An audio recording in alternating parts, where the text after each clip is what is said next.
Hello and welcome to the basement. And welcome to me streaming from my phone with no music behind anything or any of that shit.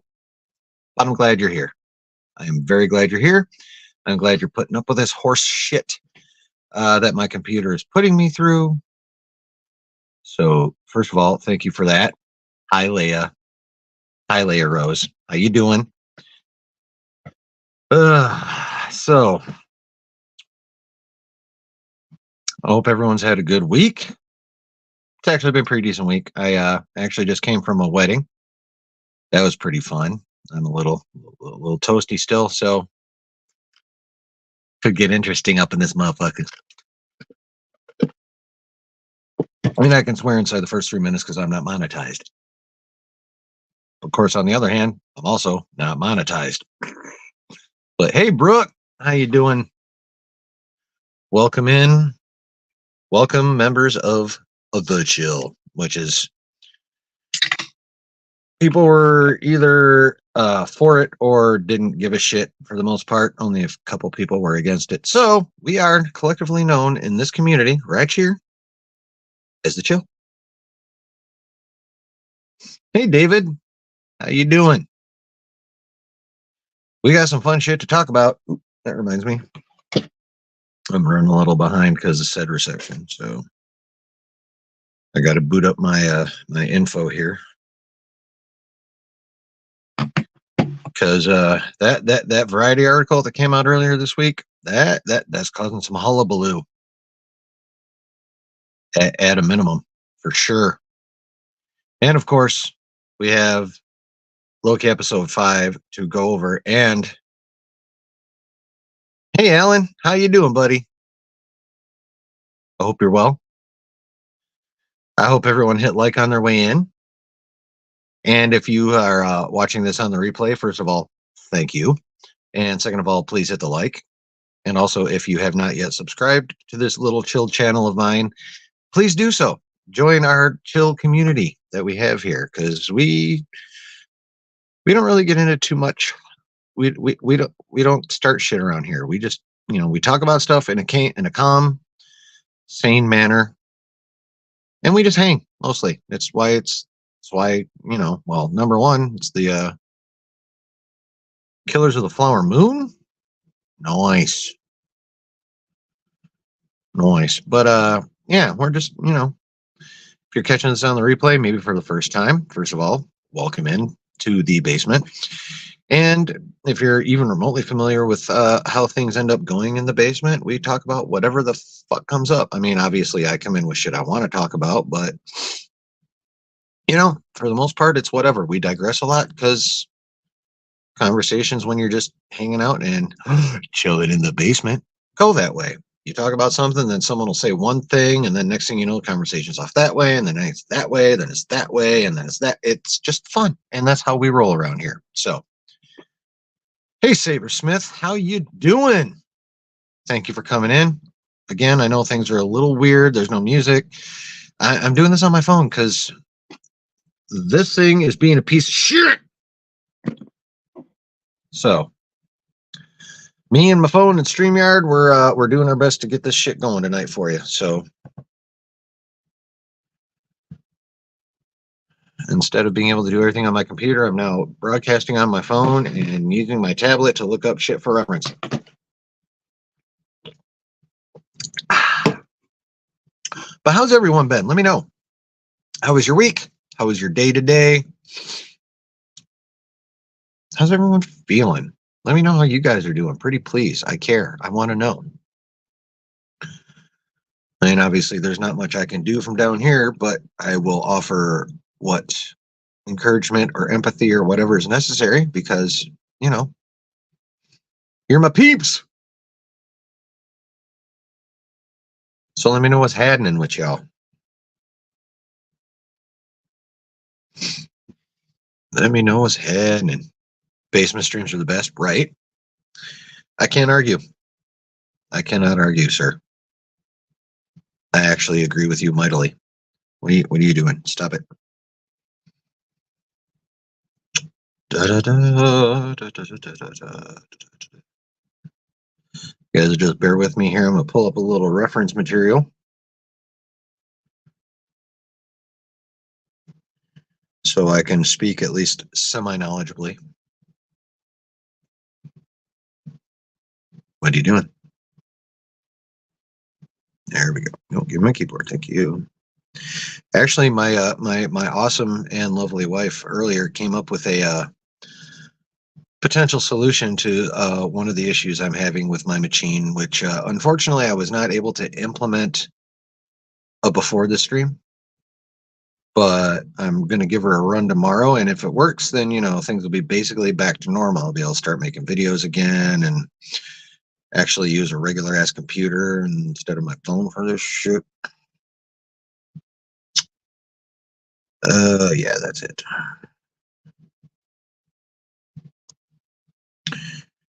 No. What is happening?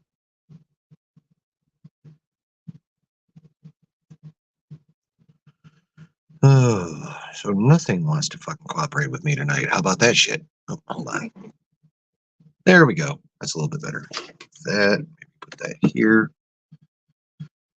Hey, that's one dude. What's going on? A kangaroo or Khabib?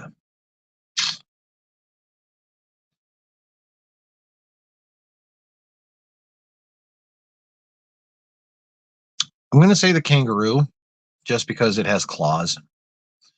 And unless he manages to actually take its back, it will jump up with its big old hind feet and long claws and literally gut him.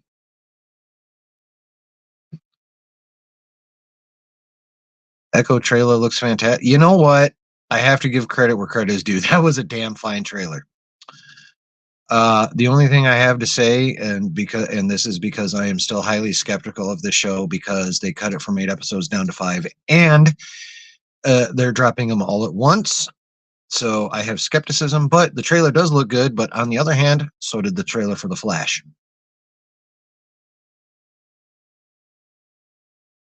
And we know how that went. Because that fucking Super Bowl trailer, when they dropped that was fucking fire. That shit looked good. And then the movie came out. That's kind of it for that. Oh, and before I go any farther, I wish to give props and a shout out to my guy Justin over at Justified MF. He helped me out with my problems, and in this situation with my computer problems, and he went ahead and was kind enough to make that bomb ass thumbnail for me. So if you're digging that thumbnail, thank Justin. He hooked me up because he's an awesome motherfucker. And if any of you are somehow still not subscribed to him, please go do so. He's a great guy. He's a fun guy. His streams are fun. He's entertaining. So, yeah. Justin hooked me up with that thumbnail. Thank you very much, sir. Hopefully I'll see you in here in a bit. And, but yeah, props to him for that dope-ass thumbnail that I have tonight. Okay, let's try this one more fucking time.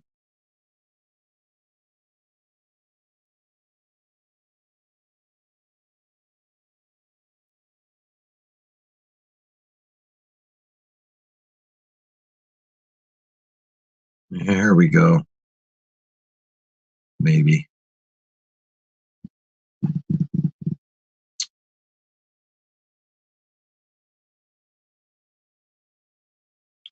Ooh, shit, that's kind of a headline I wasn't expecting to see, but it's pertinent. We might have to go into a little surprise story real quick. Because as we know that that article in Variety on Wednesday caused all kinds of a stink. So of course we have to talk about that. So of course I, hopping on Variety right now on my tablet. But the first article that comes up is SAG-AFTRA needs more time. SAG-AFTRA told the studio heads on Saturday, that the union needs more time to analyze and discuss the studio's, quote, last, best, and final offer before delivering a response. I'm not really going to go all the way into the article on that one, but that headline says pretty much enough for now, which is fuck this could go well, and we could start having studios moving on the content we actually want to see shortly, or we're fucked till January, because the studios have already threatened that if this round of negotiation does not succeed, it's fuck off till the new year. Which means if the actors don't go back to work, we don't get anything new. Saber, I gotta say, I'm proud of Disney Plus for more mature content. I'm holding on to faith. Yeah, you know what? Yes, as far as that goes, you are absolutely correct. I am very happy that Disney um, is actually allowing some MA content going on. I mean, shit, we saw in the trailer that one dude get fucking capped from his throat up into his dome. So yeah, they're letting some shit go, which is good because uh anyone that's associated with Daredevil or the Kingpin, they need to bring in the atone from the Netflix shows, and it appears that they're actually going to do that not only with this but with Daredevil Born Again. I've seen repeatedly that that will be rated TVMA. So there's hope for those, at least so far as that goes.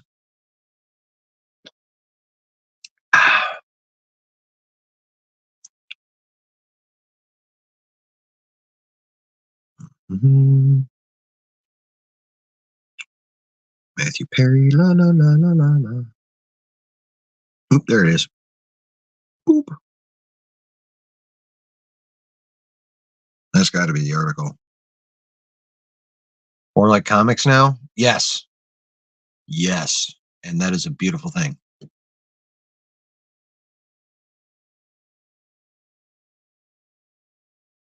Oh, yeah.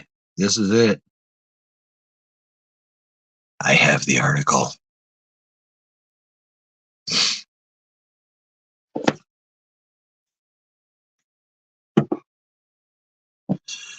But before we get into that and, you know, all the fun Loki stuff we have to get into, again, let me know how you guys are doing. Like, first of all, again, thanks for coming by despite the somewhat odd circumstance. Does everything, am I coming through okay? Is the sound all right? Is the video feed all right? How am I looking? How am I sent? Well, how's the feed looking? I mean, I already know how I look. But how's the feed looking? How's the sound? Can you hear me okay? Do I need to get closer to my phone so the mic picks me up better? Like what's the score on that? Help me out with that. I sound fantastic. All right, good. So evidently my phone mic is better than this one. Well, good. At least it's not totally fucked doing this on my phone, but I'm not switching because I can do so much more on the computer. But you know, it's nice to know that this is still everything fine as far as you're concerned. Awesome, David. Thank you. Uh, looks good. Sounds good. Thank you, Alan. I appreciate that. So, all right. Well, at least that part's working out well enough. How about you guys? Are you guys looking good? Sounding good? Feeling good? There he is. There's the man, Justin. I was I was giving you props for that thumbnail you provided. Thank you so much, sir. Thank you, thank you. I do the help. The help is awesome. The help is magnificent, and I appreciate it so very much with that thumbnail. It's a fine looking thumbnail, and you came through awesome. And dude, that's all I got right now is, dude, what the fuck just happened?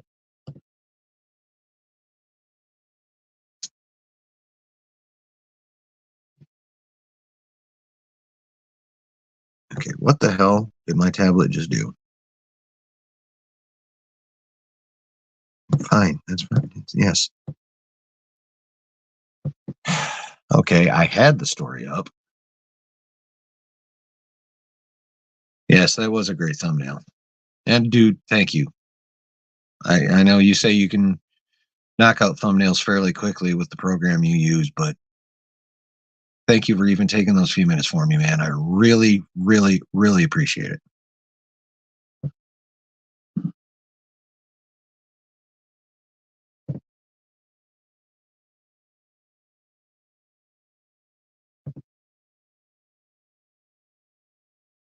All right, give me a minute. My tablet's being all weird right now. It's pissing me off. Come on, give me that. Yes, give me that. Go away. Go away.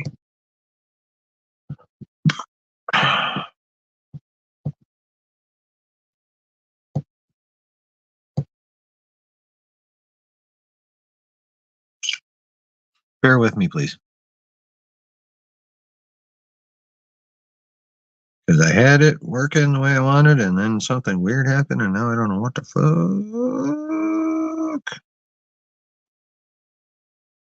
Come on. Well, it's going to be over here. At least that's where it was last time. Maybe not.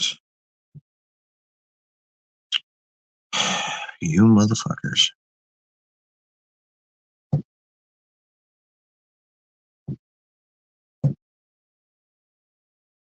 Okay, let's try this one. Give me my article. Do it.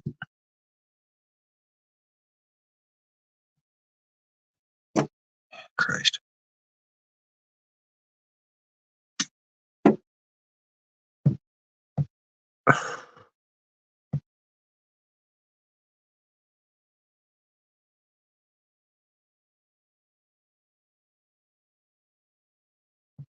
Okay, that. Okay. All right. How was your day, dude? How was everyone's day today? I know I've asked that a few times, but no one's really been specific with me yet. I went to a wedding reception. I'm still buzzed up. Not even gonna lie. So is this the first time Disney Plus has partnered with Hulu on more mature content?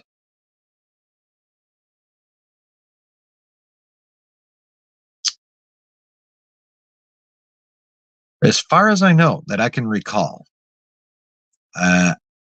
Don't quote me on it. I'm not 100, but I believe, yes, I do believe it is.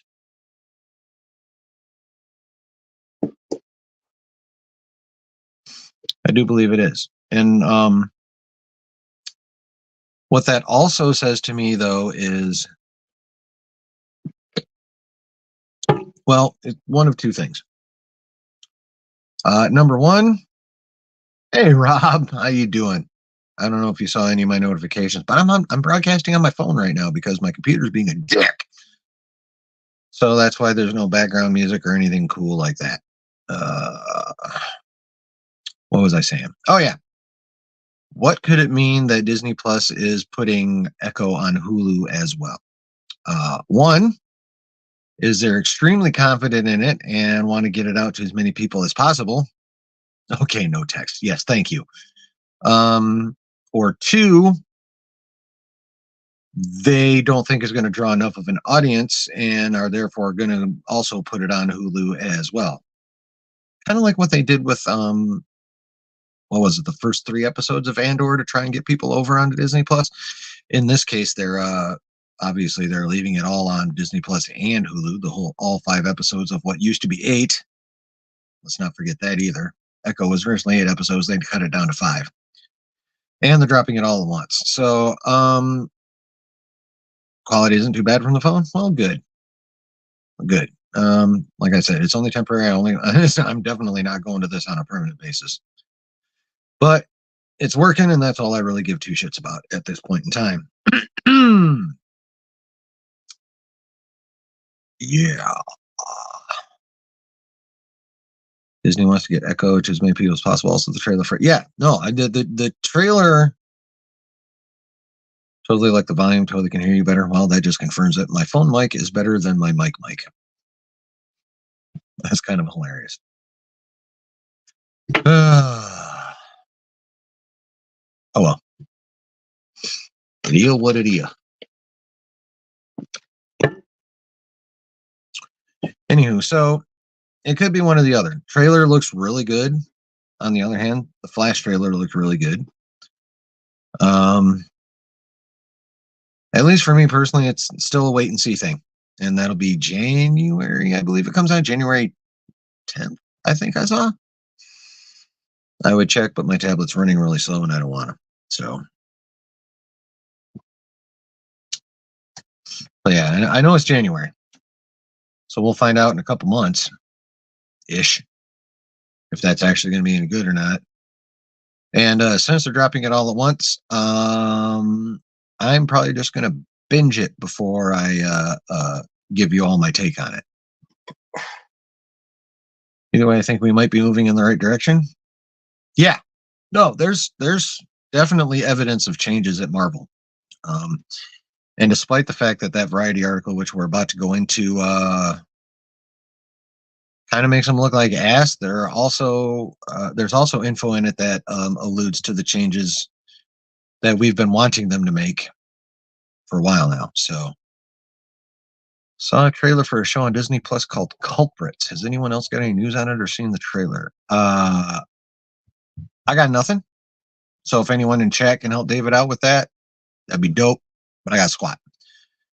Rob says, now that the D is sole owner of Hulu, it makes sense to dump it into the whole subscriber pool. Actually, they are not officially the sole owner of Hulu yet, unless something happened that I missed. The actual purchase is, I don't think it's going to happen until March or April. And that's when they got to give Universal a whole bunch of money, which they may or may not use to turn around and buy Warner Brothers. That could still be a thing. Anyone finish Gen V? I still have to watch the finale. I was going to watch it last night, but I got super goddamn tired and I had to work this morning. So I may end up watching it after this, now that you mention it, because I really want to see that finale, because last episode was lit and it set up some serious looking, dope ass looking stuff. Contract has to be signed by March. Okay, so yeah. Yeah. I mean, I knew they had to fork over the money. Dude, amazing. How do y'all feel about shorter stream? Just kidding. I am not gonna shortchange you guys just for the season finale of Gen V. Probably.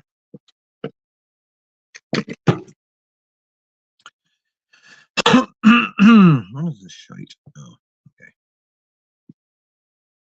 But yeah. Oh, you did finish it, David? Nice. What'd you think? Obviously, Rob thought it was amazing. What do you think, David? Let me know.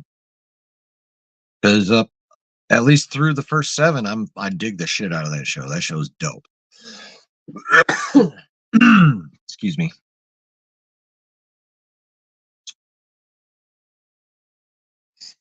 You know what?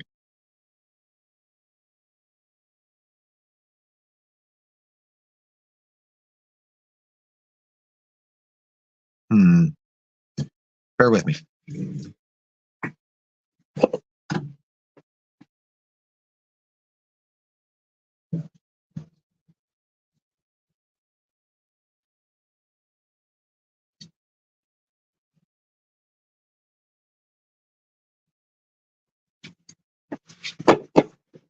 Let me try something here.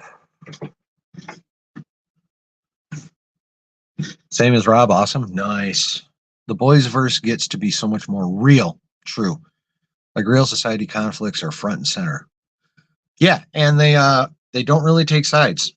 They that's one thing I do love about the boys is they don't really take sides on that shit. They're equal opportunity skewerers. You know, they'll take the left and stick them, and they'll take the right and stick them, and it's pretty dope, honestly. Oh yeah, speaking of skewering people, we can also talk about joining the Pandaverse if we'd like, because that shit was not only hilarious but fucking on point. And that's coming from me, who, as you know, is I am actually pro DEI and that kind of stuff. But I'm also a firm believer in doing it in a way such as you're not doing a disservice to the people you're trying to help, allegedly. Because as we all know, Hollywood is just really full of shit. And not to offend anyone whose communities Hollywood is proclaiming to try and help, but Hollywood, I'm not trying to mean you guys, but Hollywood are trend followers. And while in reality, that movement is not a trend, to Hollywood, it's a trend. And the second they the tides shift, they will shift right the fuck along with it, and they will not care. So it really is Cartman, right? Put a chick in it, make her gay, make it lame. Yeah. It's so, but yeah, like I said, like, you know, we all know that I lean more left than right on most things, but that joining the Pandaverse was dead on. And I don't know if anyone else noticed, because everyone seems to be focusing in on the shredding of Disney and Kathleen Kennedy that happened, but they were taking their shots at Marvel too, mostly just by ragging on the multiverse. But they ripped on the multiverse as often as they possibly could too. Multiverse is stupid. Multiverse is dumb. Makes no sense. So Marvel was not exempt from the South Park needles either. Oh, am I the only one on this stream participating in the stream in any way, shape, or form that has not seen that shit? So embarrassing. What was so embarrassing? You're talking about joining the Pandaverse, Sabersmith?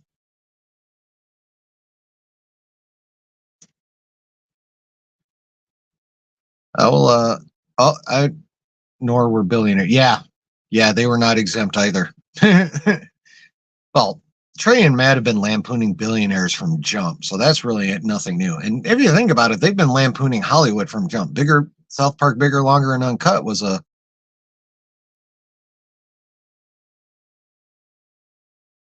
What was embarrassing about it? But yeah, if you think about it, South Park, bigger, longer, and uncut was lampooning Hollywood too over their over the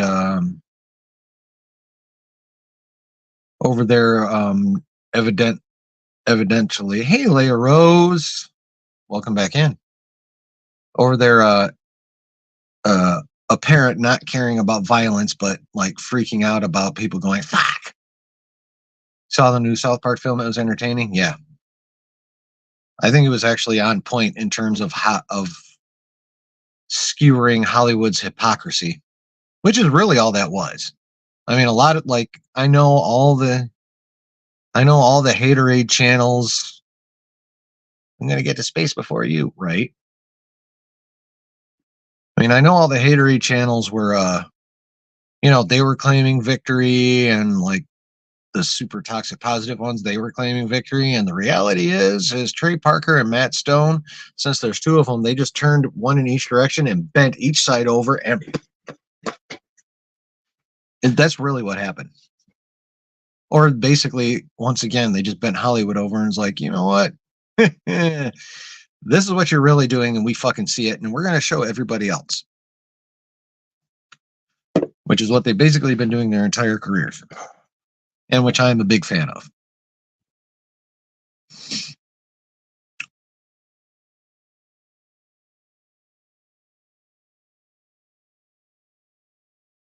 So, Saber, what was embarrassing? Let me in on that before we get into this article. Excuse me, one moment, please. Oh, here we go. It's funny, everybody is true, but it's just embarrassing that crap is even happening. You know what? Dead ass. You're on point on that one. One moment.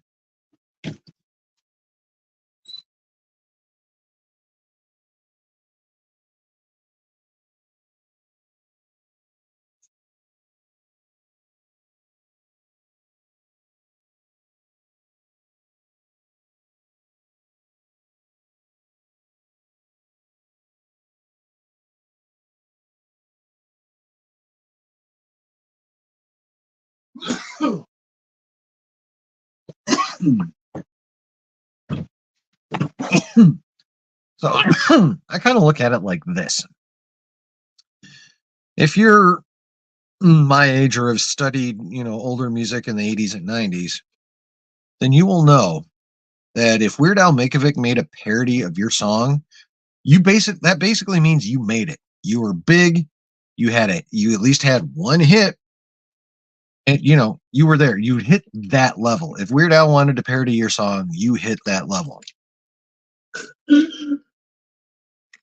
when it comes to Trey Parker and Matt Stone, it's kind of the same thing, except if they feel the need to spend the time to specifically lampoon you, as opposed to you making it, you done fucked up.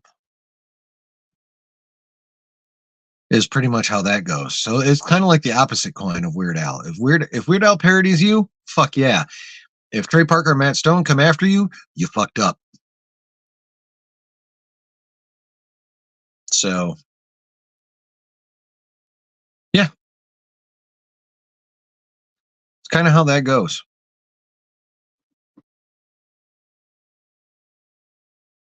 Yeah. So you know what? This is a long ass article, so we're just going to jump right into it starting now. As a refresher, this article came out Wednesday. It was written by, oh, what's your name, chick? Tatiana something or other. Get out of there. What do you do? Oh, son of a bitch.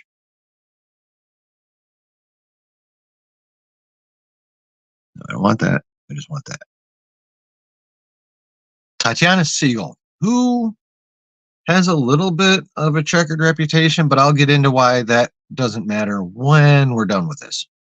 Because I've been going back and forth with some people on the TwitX for the last couple of days about this article, among various other things, because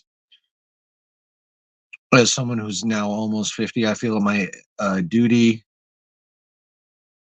to educate and try and bring people into, reality and shit. So, and let's face it, a lot of people on TwitX need that shit. So, but yeah, Tatiana Siegel, this dropped actually on Wednesday. If any of you were in Josh's stream on Wednesday, then you know all about it. And if you weren't, we're about to find out. And even if you were, refresher time, because just as a quick reminder, as you all probably already know, but if again, if you happen to be coming in on a replay and you haven't watched this shit before, the point of this particular stream is to go over everything that happened during the week, at least that I think is important. And whether you already know about it or not, if you don't, cool, you'll find out. And if you do, you're gonna get a nice little refresher, so it's fresh in your mind, so you can argue with people on TwitX too. But yeah, so this article dropped Wednesday morning by Tatiana Siegel. Again, she's got a bit of a rep, but we'll get into why that doesn't matter again after we're done with this. So the title of the article is as follows: Crisis. Actually, let me hold this up so I don't have to stare down at this and you just get blinded by the light off my head. Crisis at Marvel, Jonathan Majors backup plans, the Marvels reshoots, reviving original Avengers, and more issues revealed. Excuse me. This past September, a group of Marvel creatives, including studio chief Kevin Feige, assembled in Palm Springs for the studio's annual retreat. Most years, the vibe would have been confident, even cocky, given how the premier superhero brand owned by Disney since 2009 has remade the entertainment business in its image. That ain't no shit. But this occasion was angst-ridden. Everyone at Marvel was reeling from a series of disappointments on screen, a legal scandal involving one of its biggest stars, and questions about the viability of the studio's ambitious strategy to extend the brand beyond movies into streaming. The most pressing issue to be discussed at the retreat was what to do about Jonathan Majors, the actor who has been poised to carry the next phase of the Marvel Cinematic Universe, but instead is headed to a high-profile trial in New York later this month on domestic violence charges. I believe that's the 28th or 29th. The actor insists he is the victim, but the damage to his reputation and the chance he could lose the case has forced Marvel to reconsider its plans to center the next phase of its interlocking slate of sequels, spin-offs, and series around Major's villainous character, Kang the Conqueror. A little bit more that I've heard about that. It appears that there were some issues in London of a similar nature to these that the prosecuting or the DA's office in New York is working on bringing into the case along with whatever. So suffice it to say, at this point in time, at least for me, the way I see it, it's not looking as good for him as it was I don't know, 3 weeks ago. So, I mean, obviously, we'll see in another 3 weeks, but it's going to be interesting. And more about that later. At the gathering in Palm Springs, executives discussed backup plans, including pivoting to another comic book adversary like Doctor Doom. They need to. For one simple reason. Forget all the legal troubles that Jonathan Majors has. They haven't written King where the fuck. And Doctor Doom was the villain of Secret Wars, both in the original 80s version and the Hickman version in what, 2015, 2016? But yeah, both times it was Doctor Doom was the big bad. So they need to do that. They should have gone with him in the first place, but they need to do that now. Anyway. But making any shift would carry its own headaches. True. Majors was already a big presence in the MCU, including as a scene-stealing antagonist in February's Ant-Man and the Wasp: Quantumania. That is true. He was probably the bright spot in that entire fucking movie. And he has been positioned as the franchise's next big thing in this season of Loki, particularly in the finale, which airs on November 9th, and sets up King as the titular star of a fifth Avengers film in 2026. Really? I mean, we all kind of figured that, but really? And of course, we will be discussing what may or may not be happening in the season finale later. Ooh, here we go. All right. Marvel is truly fucked with the whole King angle, says one top deal maker who has seen the final Loki episode. And they haven't had an opportunity to rewrite until very recently because of the WGA strike, but I don't see a path to how they move forward with him. You know, that makes me...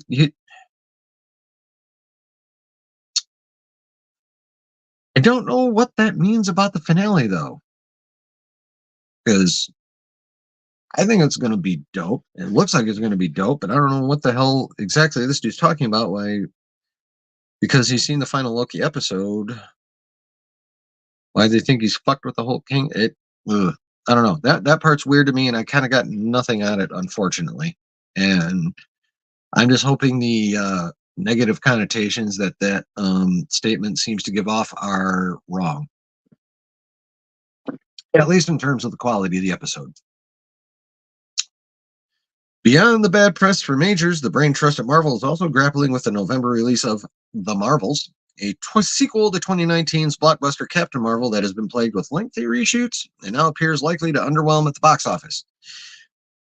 See, here's the thing about Captain Marvel. It was a good movie. I enjoyed it. But if it doesn't come out between Infinity Wars and Endgame, it don't make $1 billion. I don't give a fuck what anyone says.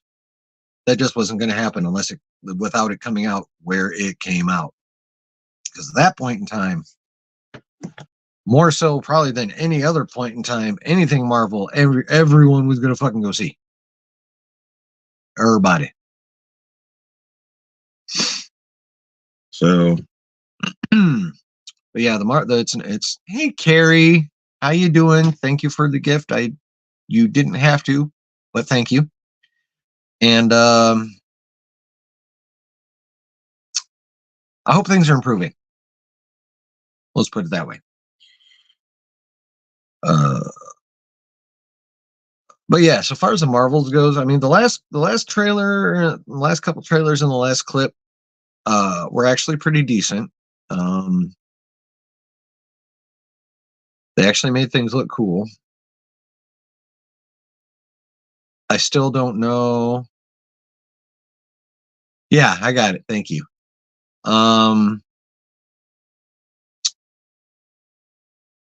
Regardless of how good trailers or clips or anything are, what's been going? I don't think it's gonna. I don't think it'd be able to, unless it's like super duper good. And like picks up steam after the opening weekend. I think even if it ends up being like the bomb, it's still gonna suffer from what's been going on with Marvel lately. Just like Ahsoka suffered with what's been going on with Star Wars lately, even though that was really good. So I don't know. I mean that honestly, unless the Marvels is like Infinity level quality, it's fucked. I mean, because that's the only thing that could get word of mouth going hype enough for that to actually, do well. At least that's the way it seems for me, in my opinion. I mean, I personally, I'm most excited about Iman Vellani. I like that kid. She is so fun. She's so good. She herself carried me through Ms. Marvel. Like honestly, she's just so much fun, and she's a huge fucking nerd. Like she is literally helping Marvel write the comeback of Ms. Marvel because they originally she was an Inhuman, and then they killed her in a Spider-Man issue like a couple months ago. But now they're bringing her back as a full-on mutant, like they hinted that she was at the end of Ms. Marvel Disney Plus show. And Iman Vellani's co-writing. Like from what I've heard, like even when she was on set making Ms. Marvel, she was like nerding out and like correcting motherfucker. She's like a little female version of Rob, kinda from Comics Explained, it would appear. So she's dope. Like she's her and honestly the Flurkin, because cats. I love cats. Yeah, well, dogs. I love pets, but like yeah, her and the kitty kitties is like the primary reasons I'm going. Oh, and the incursion scenes. Like those are the prime reasons I'm going. Well, also of course as I do this for my channel, and if someone's going to take the bullet for you guys, it may as well be me. But I mean, we'll see though. I mean, if it slaps, fuck yeah, I'll be more than happy if it slaps. All right. Just so you know, my Mr. Rob there. I got to take chunk. Don't start talking about Loki yet. Oh, no problem. I've still got a lot of this article and Variety to go to. So Chunk can take his time picking his spots. You're good. But yeah, whatever emoji you put in there, all I get is like literally the written out description. So your chat reads first name, drop eyes, pink heart shape.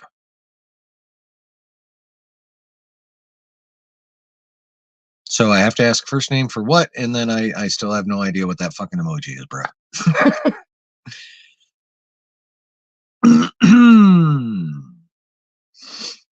But yeah, the tracking for the Marvels is not good. So we'll see. If it slaps, then word of mouth might save it. Might bring it back some to where it gets, a decent amount. Well, I'm glad you guys can understand that shit, whatever's going on.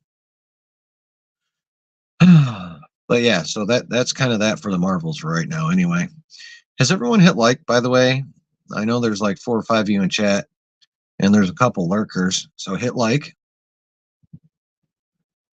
Oh ye lurkers! I mean, I don't mind if you lurk. It'd be nice if you participate in the chat because I can always use the engagement. But yeah, just hit like for me. Maybe drop a comment on the replay. But yeah, so I mean, we'll see fucking next week. Marvels comes out next Thursday. So we will see next weekend. Thank you so much, Carrie. We will see what we will see next weekend. And of course, I'm gonna talk about it.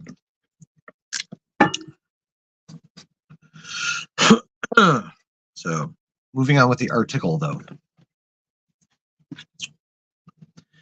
This is all an unprecedented turn of fortune for a company that has enjoyed a nearly uninterrupted string of hits ever since it started independently producing its movies with 2008's Iron Man. That wildly profitable run culminated in the $2.8 billion success of 2019 Avengers Endgame, a high watermark for the studio that has earned nearly $30 billion over 32 films. Wow. Replicating that kind of phenomenon is never easy. However, the source of Marvel's current troubles can be traced back to 2020. That's when the COVID pandemic ushered in a mandate to help boost Disney's stock price with an endless torrent of interconnected Marvel content for the studio's fledgling streaming platform, Disney Plus. According to the plan, there would never be a lapse in superhero fare with either a film in theaters or a new television series streaming at any given moment. Actually, it can be traced back to 2019 when Iger came up with Disney Plus. And looks like two eyes and a smile and Rob's first name drop. Okay. I still don't know what fucking first name he's talking about, though. Please leave comments after yes. Do what Carrie says. But yeah, it actually goes back. It actually goes back to 2019 when Iger made Disney Plus his brainchild, and was immediately like, "We need content for this." That was his first fuck up. If he'd have just left it as basically a repository for all things Disney, cartoons, movies, blah blah blah, all their brands, Pixar, Marvel, Star Wars. But if they just left it at like, $7 to $10 a month. Oh, that emoji. Okay. But if they'd have just left it at like, $7, $8, $9, $10 a month, and just basically as a vault of stuff that they've put out and didn't even fuck around with original content, that would have been the move. That would have been the way to go. But no, Bob's like, we must be Disney flicks. Which means we need original content. So Marvel and Lucasfilm produce. So it actually goes back to 2019, not before 2020. Now, the lockdowns obviously at that point in time would have created a large demand for new stuff to watch because, what the fuck else were we going to do? Well, I was still working, but, for the most part, what the fuck else were people going to do? Sit around, eat, watch TV, watch movies, maybe make a baby. Who knows? But yeah, never a lapse in superhero fare is also a big boo-boo because obviously there's a lot of fatigue happening out there. And for the longest time, I've been a massive proponent that it's just crap content fatigue, but honestly, I still feel like that's the majority of it. But oversaturation is also definitely a problem. So, yeah. To continue. But the ensuing tsunami of spandex proved to be too much of a good thing. Yep. And the demands of churning out so much programming taxed the Marvel apparatus. Bojo. Moreover, the need to tease out an interwoven storyline over so many disparate shows, movies, and platforms created a muddled narrative that baffled viewers. Well, it's because they did it crappy. If they'd have done it right, it wouldn't have befuddled people, but they did it like shit. The Marvel machine was pumping out a lot of content. Did it get to the point where there was just too much and they were burning people out on superheroes? It's possible, says Wall Street analyst Eric Handler, who covers Disney. The more you do, the tougher it is to maintain quality. Yep. They tried experimenting with breaking in some new characters like Shang-Chi, dope, and Eternals, with mixed results. With budgets as big as these, you need home runs. Facts. The Marvels, which opens in theaters on November 10th, 6 days, will struggle to get the ball past the infield, at least by Marvel's outsized standards. The movie, which cost $250 million and sees Brie Larson reprising her role as Captain Marvel, is tracking to open to $75 million to $80 million. Far below the $185 million Doctor Strange in the Multiverse of Madness took in domestically in his debut weekend last year. And also, if you didn't like that movie, you're fucking wrong. I'm with Josh on that one. With making babies practice. Yes. Much practice. Directed by Nia DaCosta, The Marvels unites Larson's heroine with two superpowered allies, Tiana Paris, Monica Rambeau, introduced in the 2021 Disney Plus series WandaVision, and Aman Vellani's Kamala Khan, first seen in the 2022 series Ms. Marvel. But instead of seamlessly building on the success of Captain Marvel, this move resulted in 4 weeks of reshoots to bring coherence to a tangled storyline. And that doesn't even begin to cover the alleged drama behind the scenes of that movie. Then eyebrows were raised again when DaCosta began working on another film while the Marvels was still in post-production. The filmmaker moved to London earlier this year to begin prepping for her Tessa Thompson drama, Hedda. A representative for DaCosta declined to comment. If you're directing a $250 million movie, it's kind of weird for the director to leave with a few months to go, says a source familiar with the production. Now, before we move on, I initially thought that was pretty fucked too, but watching various things and reading various things out and about, I have come to realize that she wouldn't have been able to do that if Marvel had not allowed it. So now why they allowed it, given some of the stuff that's out there about the production woes of that, who knows? They could have allowed it because they were like, yeah, good, we're done. We're good with you, bitch. You go on over to England. Or they could have just allowed it because, they understand the need for creatives to, they know they juggle a lot. And they're like, yeah, you know what? I mean, there's also the fact that Feige is well known to be the one to bring most of it in for a landing. At least that was the case in phases 1 through 3. So, they might have just been cool with it because that's how they roll with the shit normally anyway.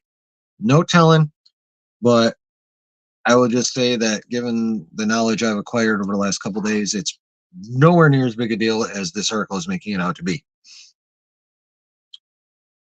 The Marvels has seen its release date moved back twice too. Once to swap places with Quantumania, which was deemed further along. Wrong. And again, when its debut shifted from July to November to give the filmmakers more time to tinker. But that extra time didn't necessarily help. In June, Marvel, which traditionally only solicits feedback from Disney employees and their friends and families, hello anonymous TwitX scoopers, took the uncharacteristic step of holding a public test screening in Texas. The audience gave the film middling reviews. Hey, Mr. Griffin, what's going on? We're just going over that Variety article from Wednesday. I got a couple things to say about the screening in Texas and the results.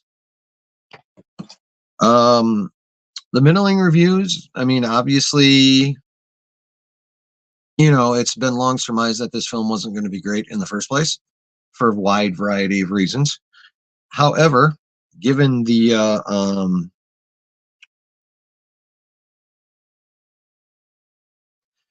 predominant political philosophy in Texas, and when you combine that with the fact that they were reviewing a film made by Marvel, whose parent company is Disney, who is currently the enemy of,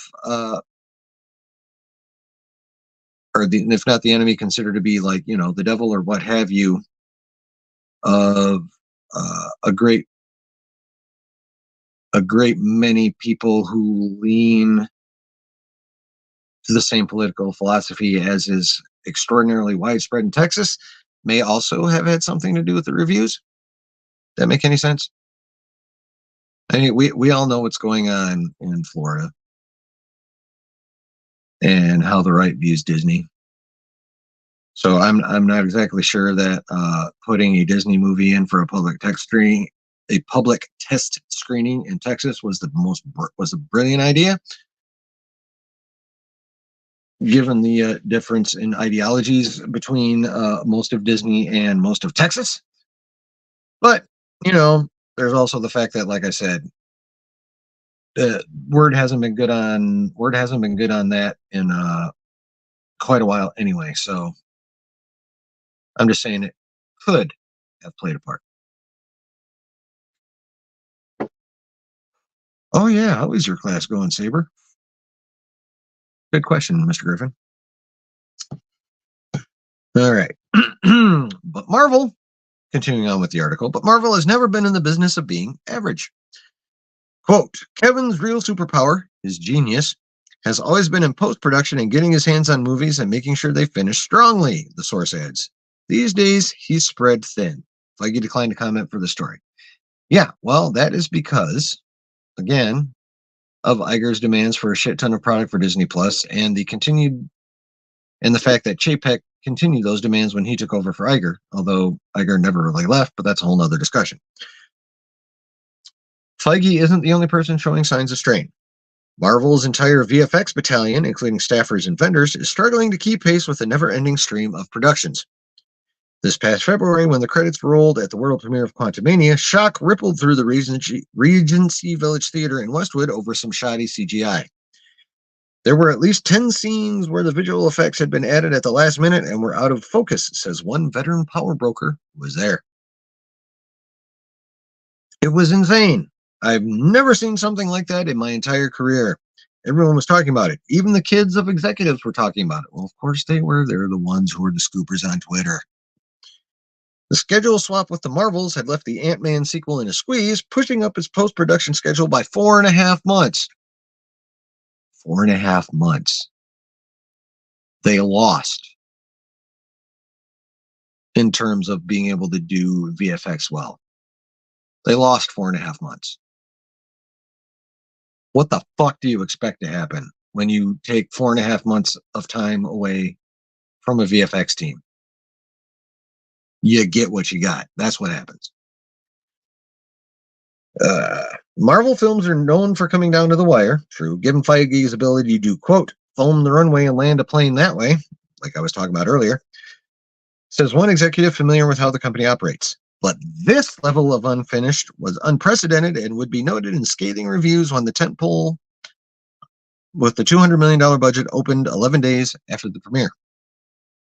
Critics weren't the only ones dismayed. Fed up with 14-hour days and no overtime, see, that's, at least in my state of Michigan, you are required to pay overtime after you hit 40 hours. So I don't know if California is different or what, but that's some bullshit.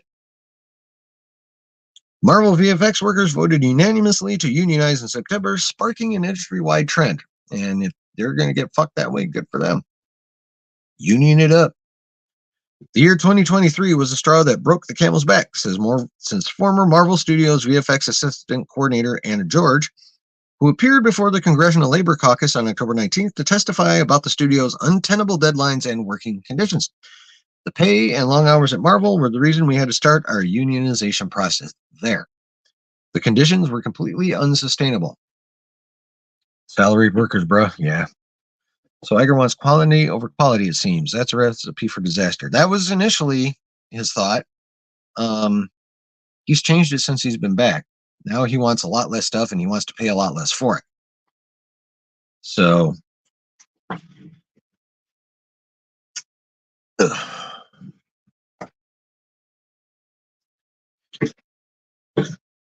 actually, technically, here in at least according to Gold Star law, you even at salary, you're still supposed to get paid overtime if you work beyond your salary calculated hours.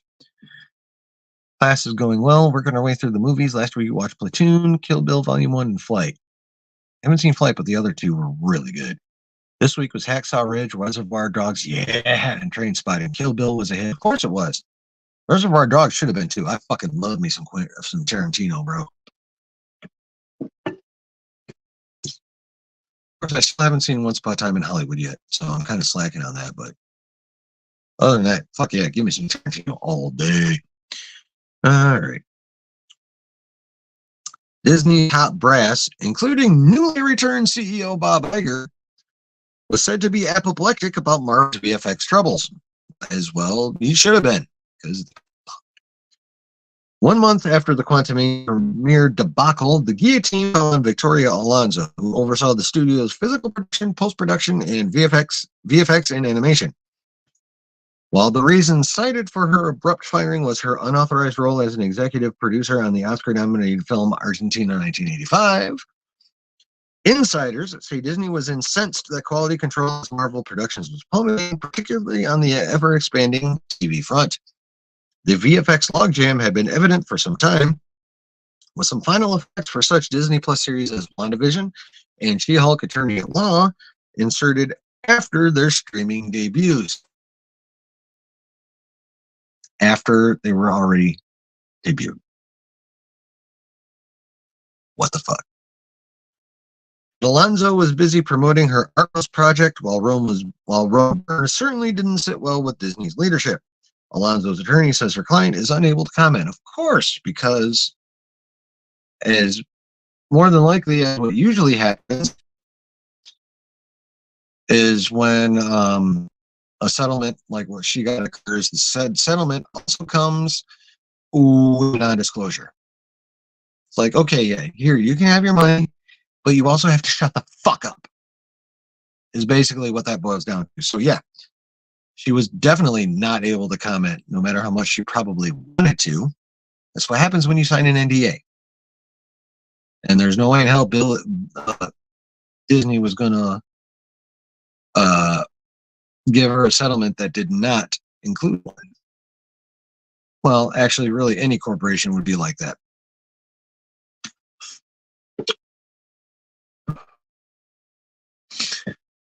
Talented Mr. Griffin, thoughts on the Echo trailer? I see it being a pretty decent binge. Marvel may have learned something from Netflix.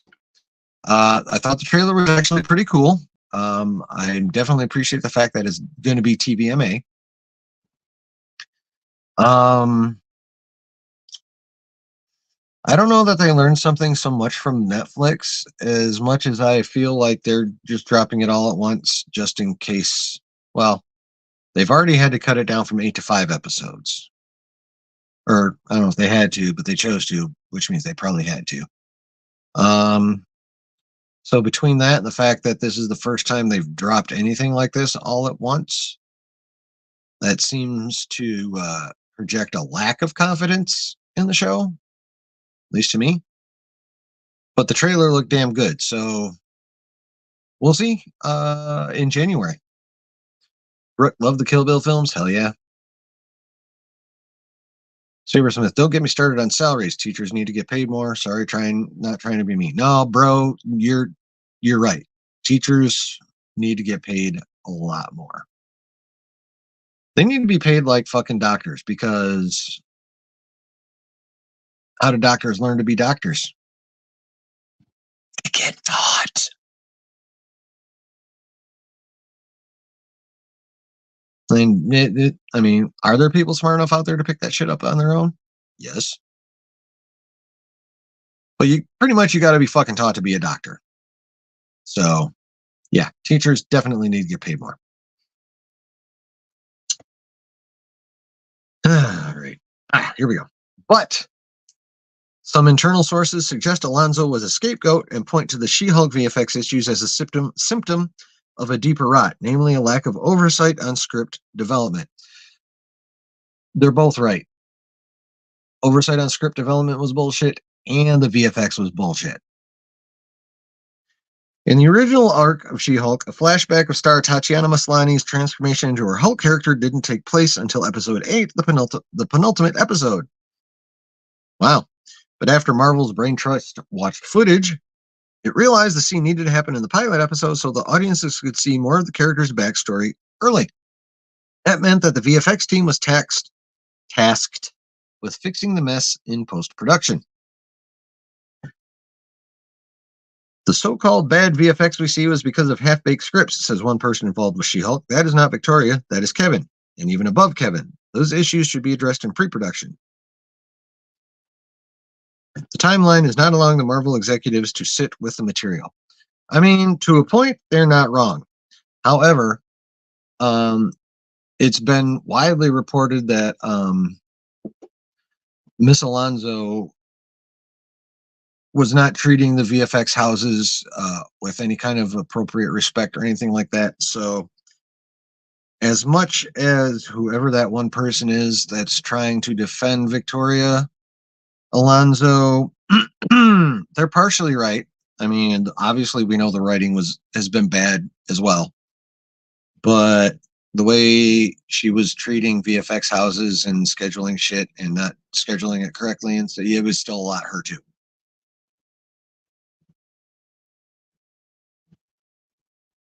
Brooke says teachers should get paid as much as tech engineers. Tech salaries at FANG companies are insane. Especially since engineers at the big tech companies / startups get stock options, which can easily make them millionaires potentially. Yes. What the fuck is a FANG company? Sabersmith says facts. Okay, so he knows what a fan company is. What the fuck's a fan company, bro? I need to know.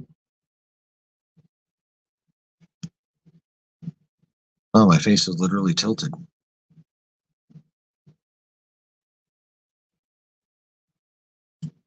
Like my head's up straight.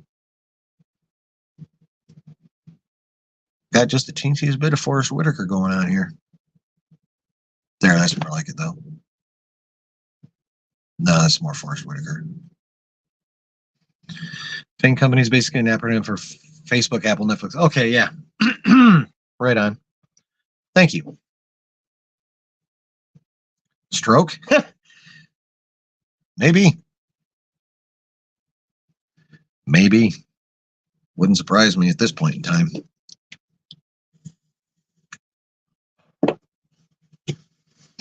All right. So yeah, the one person is partially right. The scripts were bullshit. But yeah, no, that's still Victoria Alonso for a lot of that crap too.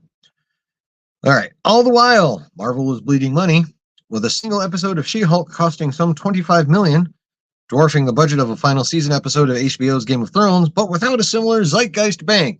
Yeah, She-Hulk was like 225, 250 million, something like that. And just for me to bitch for a second, for y'all to think about this, because you know how much I like to bitch about the idiocy over there. She-Hulk got over 200, we'll just say over 200 million was the cost of that series. I can't remember how much. It's either 225, 250, somewhere in there. Kenobi only got 90.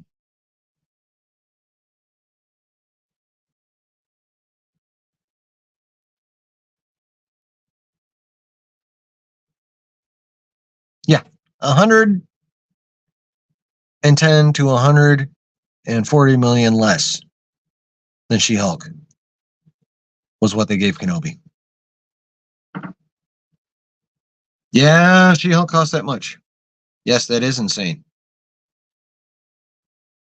Especially when you consider the relative importance of She-Hulk to Marvel as compared to Obi-Wan Kenobi and Anakin Skywalker / Darth Vader to Star Wars. Think about that for a minute.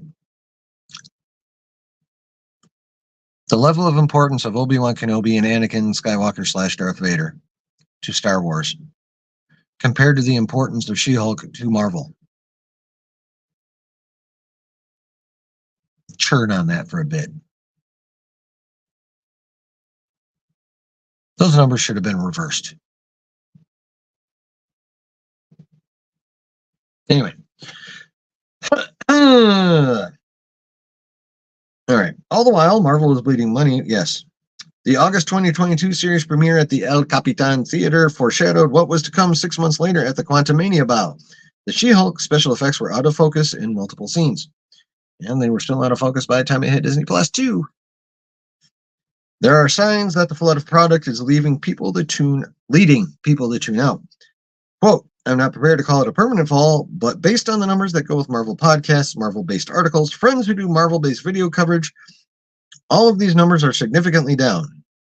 Says Joanna Robinson, co-author of the New York Times bestseller MCU, The Reign of Marvel Studios, who's a writer and podcaster at The Ringer. I want that book. That's really fucked up? Yeah. You're right, Sabersmith. But yeah, like, when I get that book, flood of videos from that book, just so y'all know. Yes. The quality is suffering. In 2019, at the peak, if you put Marvel Studios in front of something, people were like, oh, that brand means quality. Yeah. That association is no longer the case because there have been so many projects that felt half-baked and undercooked. Or raw. Sometimes even fucking raw. What you got, Brooke? Obi-Wan and Anakin basically are the heart of Star Wars. Really shows how Disney has its priorities messed up. Yeah. Yeah. Yeah. Here we go. As public criticism mounts, Feige is pulling the plug on scripts and projects that aren't working. Case in point, the Blade reboot. With Mahershala Ali signed on for the eponymous role of a vampire, things looked promising for a 2023 release date.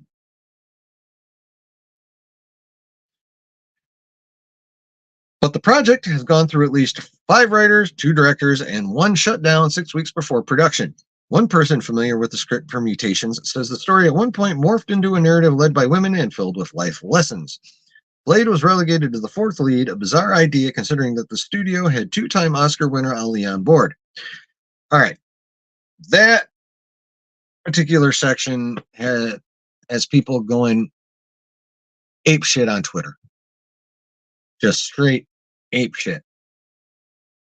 Of course, the haterators are all, screaming, fucking MCU, rah, rah, rah, whoa, rah, rah, rah. You know what? Fuck off.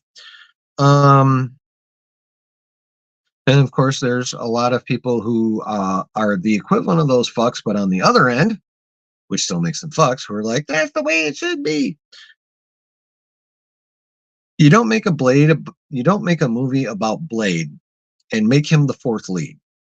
I don't care if you put in fucking strong female characters, the more the merrier. I love me a good strong female character, especially if she's hot. But you don't make a movie called Blade about Blade and then make him the 4th lead. Of course, it's not like Disney has never done that before. Again, see Obi-Wan Kenobi. But yeah. Now, a lot of people are like, that's fake, that's fake. And all I have to say is to the people out there that think this article is, fake or complete and utter 100% bullshit, recall how back during when Andor was being made, I can't remember which trade it was, but one of them published an article saying that because they love Tony Gilroy's work so much, they were going to go all Tony Gilroy for all Star Wars. They put that out there on the interwebs and all that shit. But Disney was like, no, that is so not true. Retract that article now. Same day. The article went up, in the morning or whatever, and it was gone by the end of business that same day. This article came out on Wednesday. As you can see, I had no problem pulling it up 3 days later. So it ain't bullshit. It ain't bullshit, folks. Now, given that like journalism these days is quite sensationalized, is there some hyperbole in this article? Oh, I'm sure there's some hyperbole in this article. I'm sure Ms. Siegel. I'm sure Ms. Siegel probably embellished a few things here and there to make her point. But if the article was complete crap, it would have been gone Wednesday when it came out. It's now Saturday. Disney hasn't said shit. They haven't made him take it down. Nothing. So it's real.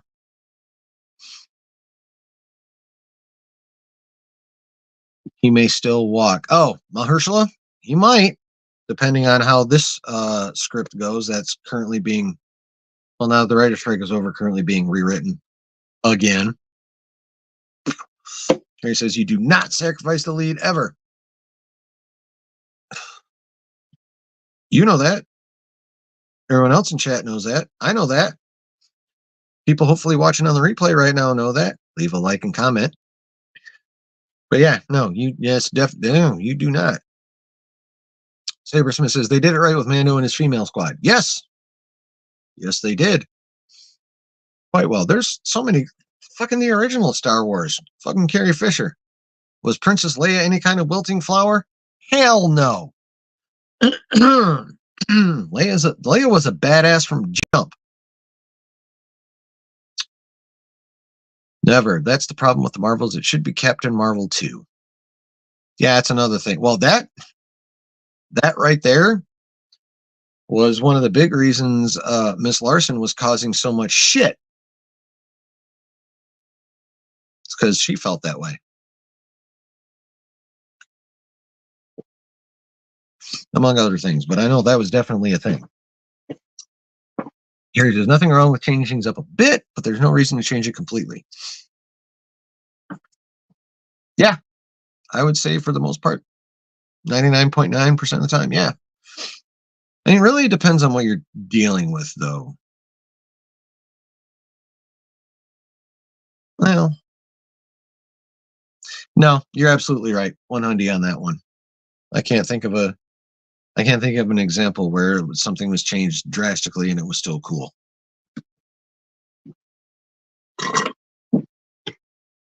Yeah, you are definitely correct, madam. All right, where are we at here? Amid reports that Herschel Ali, yeah. Amid reports that Ali was ready to exit over script issues, Feige went back to the drawing board and hired Michael Green, the Oscar-nominated writer of Logan, to start anew. So, okay, that's who's working on it right now is Michael Green, the writer of Logan. And if you've seen Logan, you know that movie is fucking great. So that gives me hope for this project. What do you got? Or to rewrite IP. Yeah, you're on point there, miss. Where we are. Speculation around town is that the studio is looking to make the film, now slated for 2025, on a budget of less than $100 million, a deviation from Marvel's big spending strategy. Now, it is, again, it's currently well known that Iger is looking to cut costs, but I don't see Marvel ever, ever spending less than $100 million on a movie. I can see them doing, 110, 115, 120 at a minimum, maybe, but less than 100 million. I mean, don't get me wrong. You can make a dope looking movie for less than 100 million. The Creator looked really good, and that was only 87 mil. So it's possible. I just don't see Marvel doing it. With Iger publicly acknowledging the downside of a Marvel TV glut that, quote, diluted focus and attention, yeah, the keepers of the comic book empire are considering some dramatic moves. Sources say there have been talks to bring back the original gang for an Avengers movie. This would include reviving Robert Downey Jr.'s Iron Man and Scarlett Johansson's Black Widow, both of whom were killed off in Endgame. That shouldn't be a stumbling block in comic books. Beloved characters are often killed off only to be resurrected thanks to the power of things like the multiverse. But the studio hasn't yet committed to the idea. If it were able to bring those actors back, it wouldn't come cheap. Sources say Downey Jr.'s upfront salary for Iron Man 3 was around $25 million. Yeah, she was very specific to say upfront because you know that motherfucker got points on the back end. That's where actors really make their money, is those back end points if the movie does well.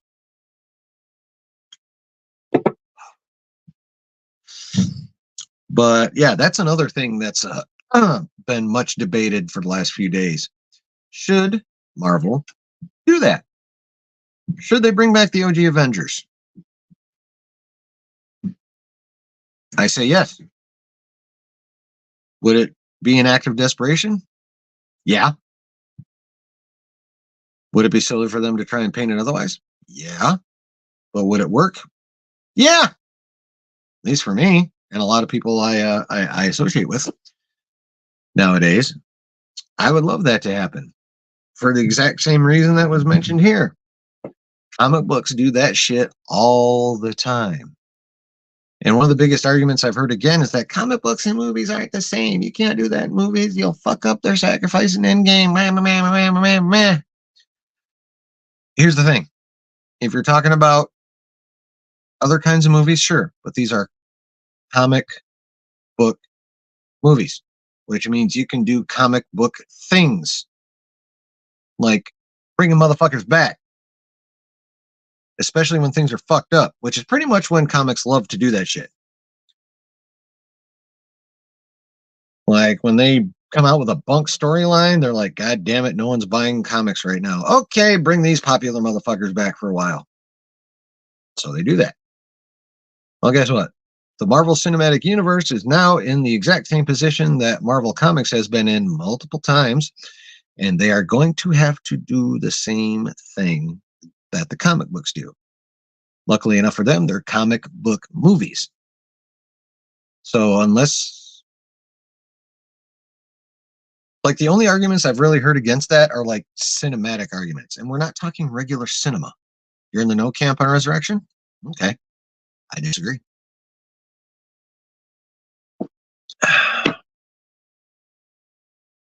It's okay for a Secret War movie or DS2, but it has to be a well-written, developed plot for it to make sense. I agree with that. I do agree with that. I do agree with that. They're going to have to do it right, otherwise it will be just fucking stupid. But with the changes that are coming in the offing, Feige paying a hell of a lot more attention, I think they could do it. I think they could pull it off, and I think it will help. But yeah, they have to fucking do it right. There's no question. Like if they do it wrong, they're done. It's a gamble. It is for sure a big ass gamble. There's no question about that. If they even choose to do that, it's going to be a humongous gamble. Although I did see one of the scoopers I follow did put something out saying that RDJ has agreed to come back to the MCU. In what capacity? Who knows? For how much? For how many projects, or in what capacity? Who knows? But it has now been alluded to by, and this is one of the scoopers I follow that has got a pretty good track record. No one's 100%, but it seems steps are being taken. You have no confidence that they can write that type of plot. I mean, I don't blame you. I don't blame you, unless they get the guys that are currently writing or that wrote Loki season 2 to do it, because those motherfuckers did a job. I'm loving Loki. It's been this last episode of Fire, and we'll get to that after this article. I get why there's no faith in anymore, to be honest. Yeah, no, I mean, I totally understand that too.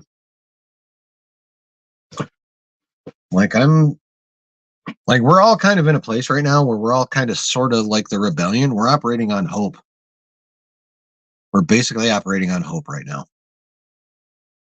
So, all right. Will that solve Marvel's Majors problem? When the Quantumania actor was arrested in March, Disney executives insisted that they could afford to play a wait-and-see game, given that Avengers: The King Dynasty wasn't expected to begin shooting until early 2024.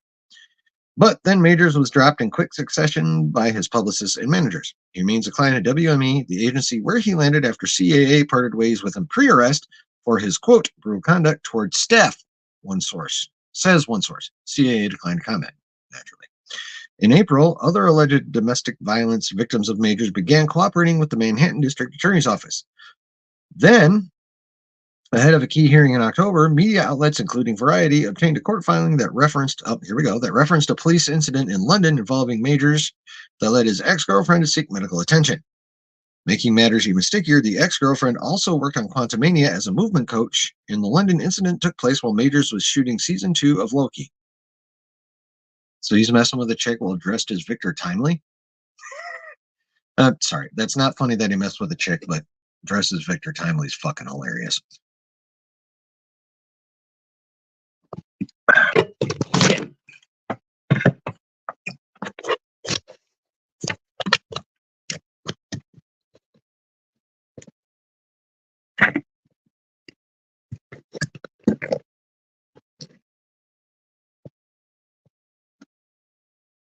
There we go. Sorry about that.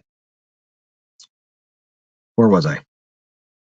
Oh, yeah. On October 25th, a New York judge denied Majors' motion to dismiss the case, which ensures that the actor will stand trial in late November.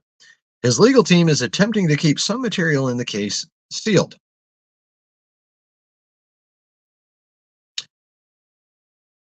Whatever it is, can't be good, obviously. So, and if you've been following that case at all, you know that there's been all kinds of shit put out at any number of different times that have made Majors look really bad, and on other occasions, not bad at all. So I mean, at this point in time, we're all pretty much down to just wait until the end of November to see what fucking happens, and into early December. Because, like I said, I think the trial's like the 29th. It starts 29th. Most of these kinds of trials 2-3 days. So, yeah, first week of December we should know something. But until then, it's just like, again, did he? Didn't he? Did he? Didn't he? Did he? Didn't he? Did he? Didn't he? Honestly, don't know how it can be that hard since they were such a big hit. Then again, it seems we got some idiots running the show lately. Yeah, true. His defense team has made some very interesting decisions since, says Mr. Griffin. Yeah, that's definitely one way of putting it. I would say at this point, his defense team has been giving him bad help. They've been trying to help, and it's been backfiring, frankly, at least on some occasions. So, I mean, I know there's a lot of people out there that are convinced of either his guilt or his innocence. I'm convinced of neither. I don't know enough. I will not pretend to know enough. All I can say is that based on what's out there and what I've read, I would say it looks less good for him than more good. But we're gonna have to wait and see. I'm not gonna try and fucking call it his innocence or guilt right now. At least as a matter of law. Now, court of public opinion, he's fucked. No, there's no way around it. I'm sorry. He's fucked. The release of the text boner move. Yeah. Those were not good texts. Those texts, at least to anyone who's been or knows a victim of abuse, those texts read like textbook victim speak. So yeah, that would have been one of the moves where that probably was not smart.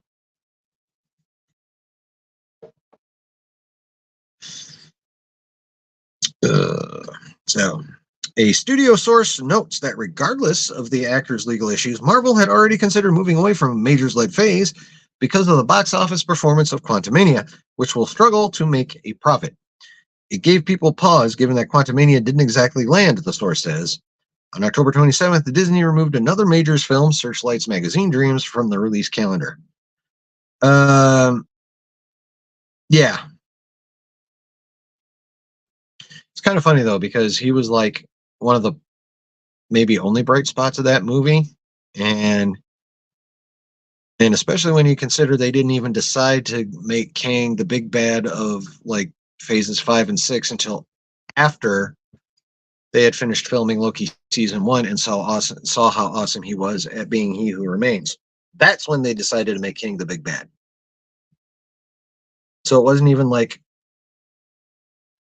something they knew they were going to do, even coming out of phase 2. It was, even in terms of Marvel, that was kind of a last minute decision. Which, between that and the fact that Doom was the big bad for Secret Wars in both the 80s and the more recent version, I don't know what the fuck. Recasting Majors is also an option, as Feige did when he replaced Terrence Howard in Iron Man 2 with Don Cheadle.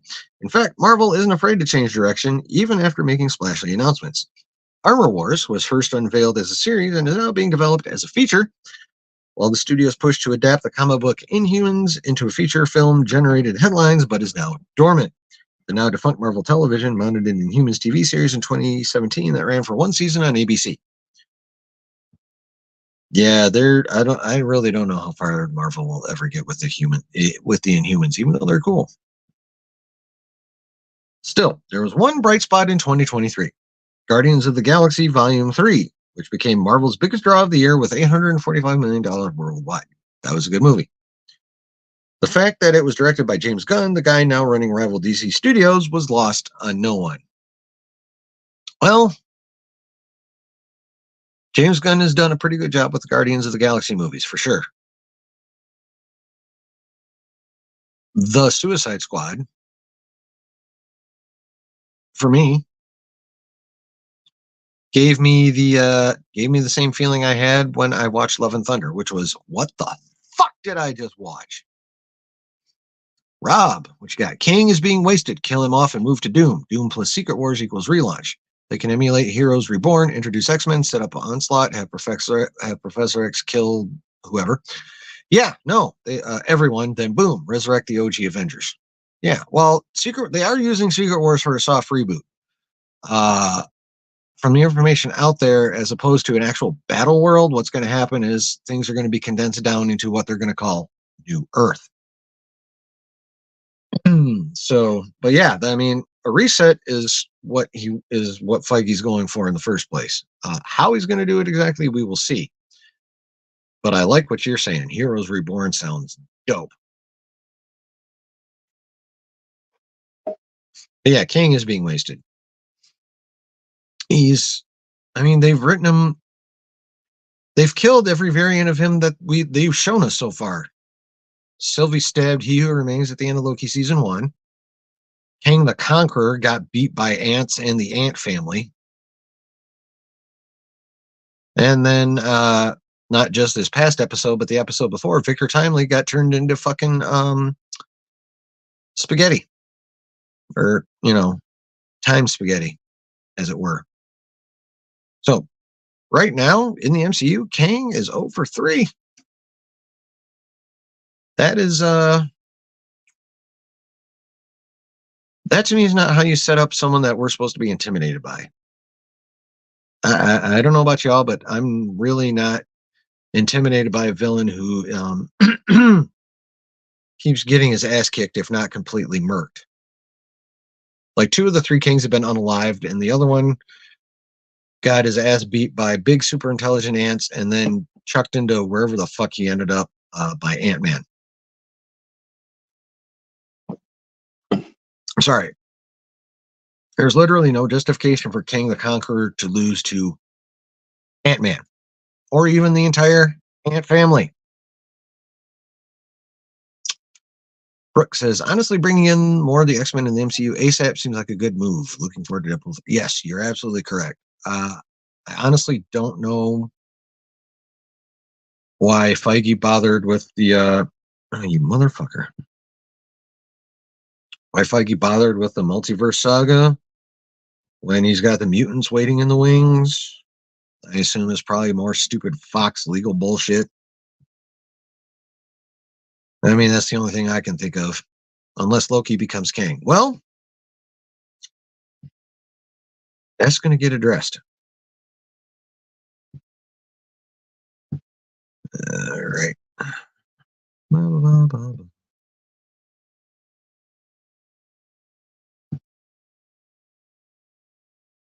Oh, yeah. Okay. So, with Marvel, it used to be as close to a guarantee as you could get, says Paul Durgarabedian, a box office analyst at ComScore.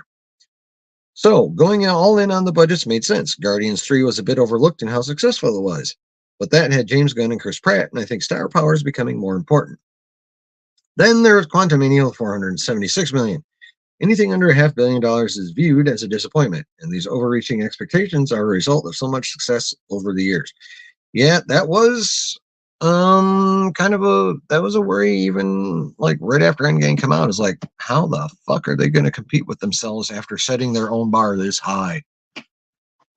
And at least to this point, the answer has been they fucking can't. The key to reinvigorating Marvel may lie with the superhero arsenal that Disney acquired during its 2019 purchase. What are you doing? Oh, here we go. Its 2019 purchase of 21st Century Fox. That deal brought several blue chip heroes, such as the X-Men and the Fantastic Four, back under the studio's control. Already, fans are geeking out about next year's Deadpool 3, which unites Ryan Reynolds' Merc with a Mouth with Hugh Jackman's Wolverine and a reboot of Fantastic Four slated for 2025. Oh yeah, Deadpool 3 is hype. I cannot As a bonus, the Fox editions give Feige an opportunity to reimagine the X-Men franchise, the very property he cut his teeth on as a young executive at Lauren Schuler Donner's production company. That's true. He's been doing Marvel since the first X-Men came out, if not before. Now that the WGA strike is in the rearview mirror, Marvel has started talking to writers about bringing the X-Men into the MCU fold. Yes. While Feige recalibrates, the rest of the industry is anxiously hoping that Marvel's best days are not behind it. Fuck the industry. The fans are hoping Marvel's best days aren't behind it. Writing the Marvel obituary would be ill-advised, says Jason Squire, professor emeritus at USC School of Cinematic Arts and host of the Movie Business Podcast. Kevin Feige is the Babe Ruth of movie executives, and Marvel has the most profitable track record in movie history. No question. I mean, that's true.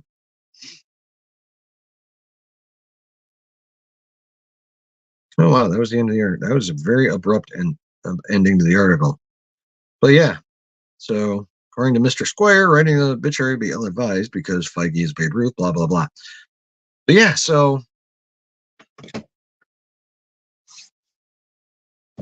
that's where we stand right now, folks. We got one episode of Loki left, and then actually I think we have squat from Marvel or Star Wars till we get Echo in January. Unless I miss it. Well, the Marvels in a week, obviously, but other than that,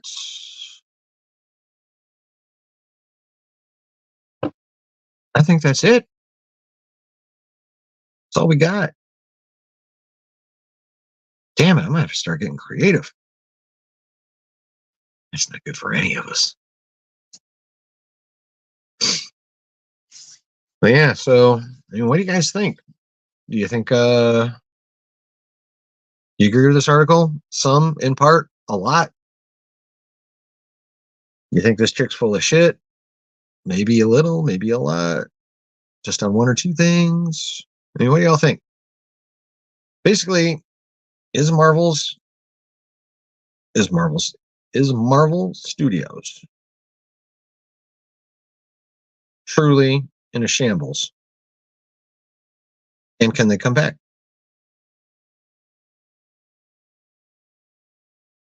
I say yes to both. What do you guys think?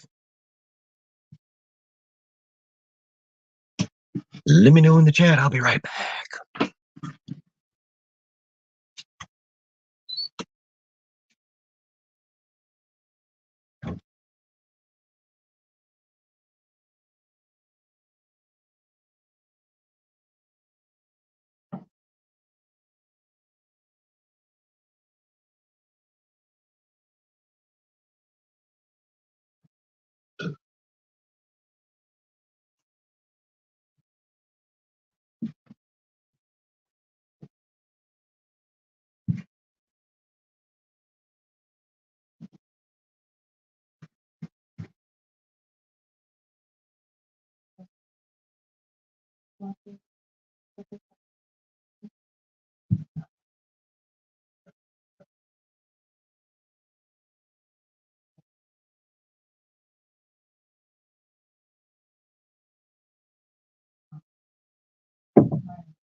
And I was like, yes.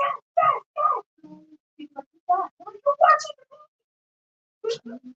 Yeah. It's the over pretty blonde one. Yeah. It looks better than like the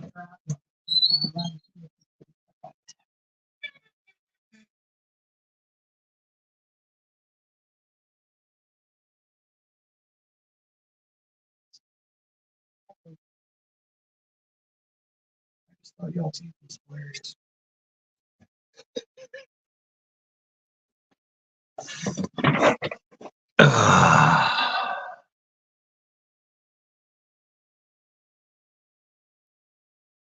All right, Brooke. I think MCU is facing some issues, but they still have potential, especially with Secret War stuff and bringing the X-Men to the MCU. Agreed. And they have a more detailed roadmap. Wish I could say the same about Star Wars. Agreed. Rob, I agree with the premise that Marvel Studios lost its focus. I don't think it's as shambles. It is just rudderless because they haven't set the new foundation. I can go with that. Yeah.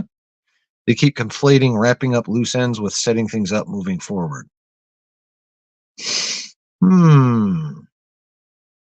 Yeah, giving us a resolution without like showing us what's next. Yeah, I'm down with that. Just like the change in the Disney Plus release schedule. WandaVision was supposed to be after Doctor Strange. The shuffle screwed everything up. Yeah, they've a bunch of their shuffles have done a lot of fucked up things. Somewhat in Carrie, somewhat in shambles. I have faith they can come back. Somewhat. Yeah. Can they come back to where they were at the end? Whoops. At the end of the Infinity Saga.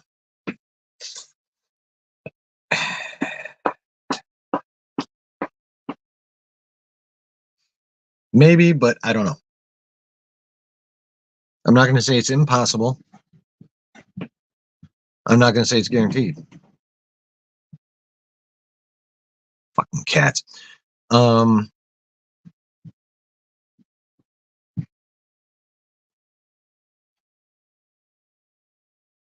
sure about that one. Yeah.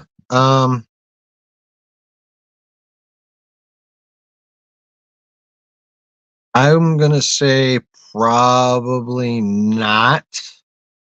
But if they can get up to Age of Ultron level, Civil War level, come here, you little shit. I know you're causing trouble. Come here. Ooh.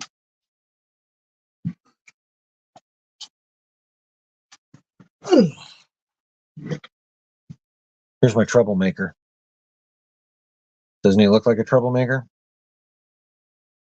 I know you've been causing trouble, buddy.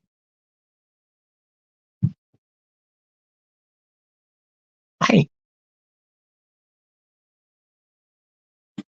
Ugh. Don't even think about it. But yeah, I mean, Winter Soldier, at least for me, is still the best MCU movie out there. Immediately followed by Infinity War. But yeah, sitting Infinity War's expectation is probably unattainable. But yeah, if they can hit Civil War, Age of Ultron levels, that'd be fucking dope. If they can get back to that. Oh yeah, my kitty. He's such a. I love him. He's such a love bug, but he's also a massive pain in my butt.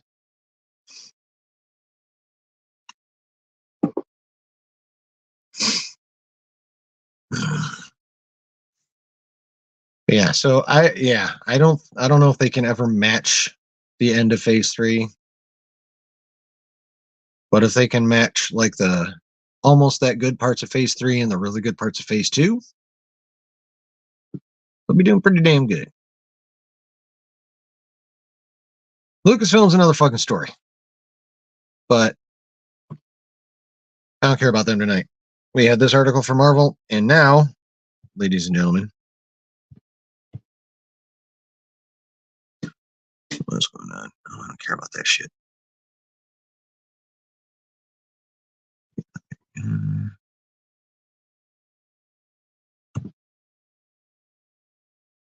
All right.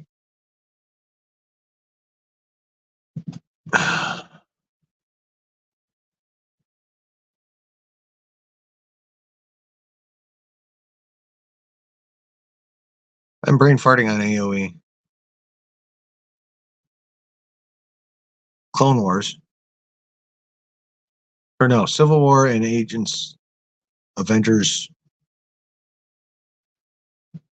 God, I went Star Wars with the CW. It's not Clone Wars.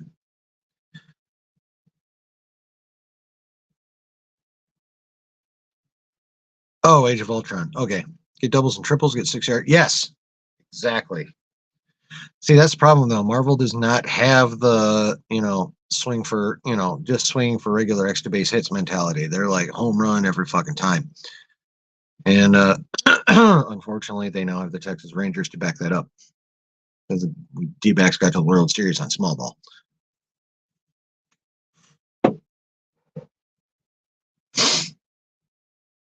But yeah, that's definitely the mentality they need to adopt. At least till they start putting out regular slappers, or not regular slappers, but slappers on a regular basis. We need 3, 4, 5 really good projects in a row.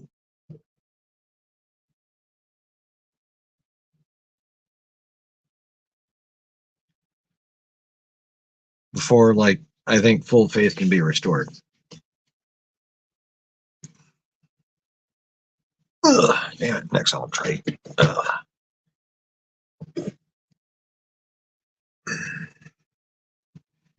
But yeah.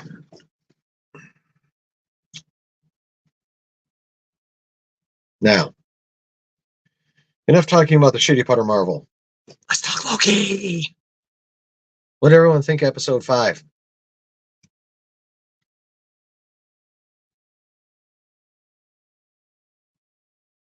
And if you didn't like it, you're fucking wrong. But what'd you think?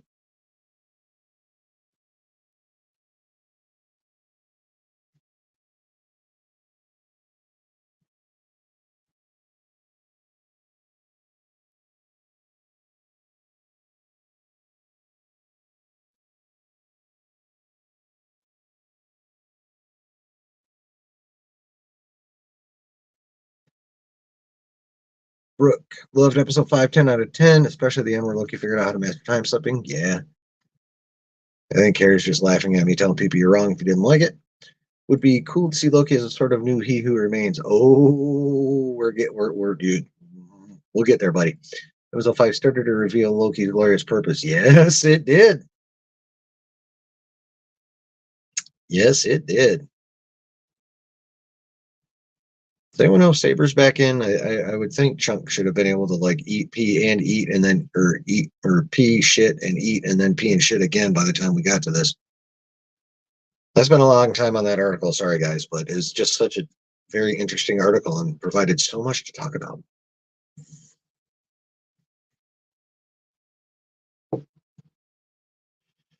Yeah, for whatever reason, before that episode came out, My Time to Shine Hello put out that it was going to be a filler episode. Wow, she couldn't have been more wrong. Holy crap.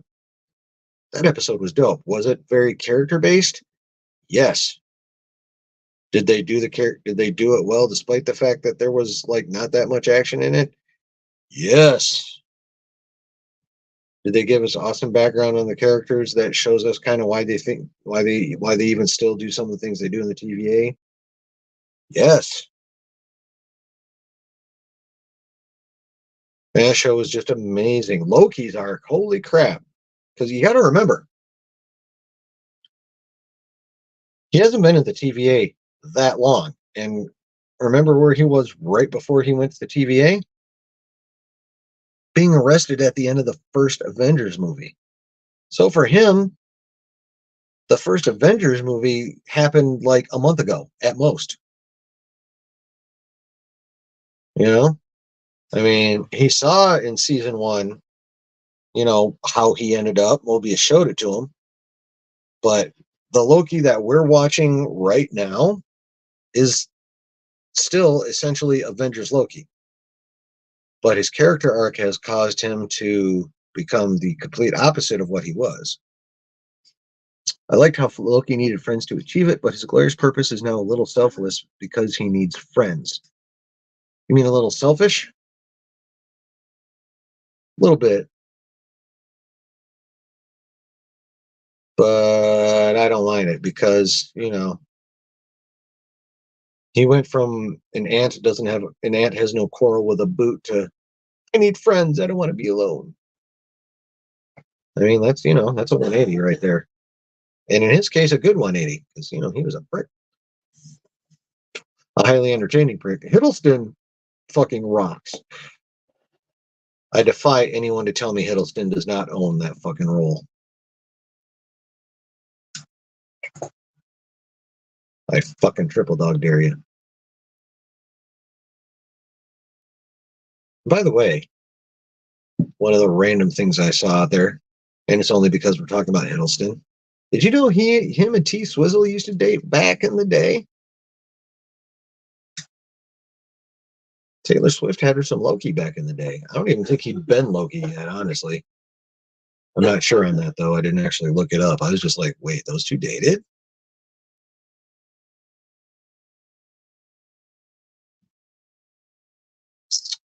Brooke says was cool to see Casey and Mobius in their regular lives outside the TVA. Yeah, how about Casey being fucking Alcatraz escapee? That's some shit, wasn't it? Can't wait to see how powerful Loki will truly become in the finale. Also, I wonder if we will see another King variant in the finale. Yeah, we're getting Victor Timely back. I guarantee that. And that's not just because I heard in a leak; it's because of what Loki's doing with his time slipping. I mean, his ultimate goal now that he controls time slipping is keeping the time loom from exploding, which means he has to go back to when they first stopped it from when they tried to keep it from exploding, which means we get Victor Timely back. Yes, Carrie, he is perfect for that role. Rob, I can't imagine how many times Hiddleston lost it and laughed doing the time slip antics. Yeah, when he had to act all the motions out for, it probably looked a lot like when they were filming him to do the time slipping, it probably still looked a lot like the scene when he was trying to time slip on his own and failing, except he's just putting it all together at once. You know,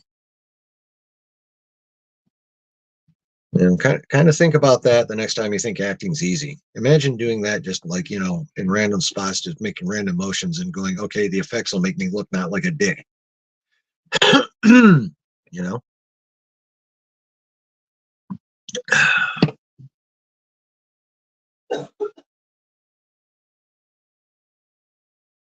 Yeah, Loki's arc was dope. Mobius / Don's arc is pretty dope. The fact that they're showing the multiverse as a whole beginning to crumble is fucking dope when everything is going spaghetti. In Sylvie's reality, after their little heart to heart, where she, basically interrogates the shit out of him to the point where he admits he just wants friends and doesn't want to be alone. Yeah, half the time it looked like he's trying to crap himself. Yeah, like, I got a stubborn one. I shouldn't eat so much fucking cheese. Carrie, he's a really humble guy, in my opinion. Saw an interview where the guys were fucking with him and he was so polite. Yeah, well, I mean, that British politeness. But I'll bet you he can drop the most polite sounding insult as well.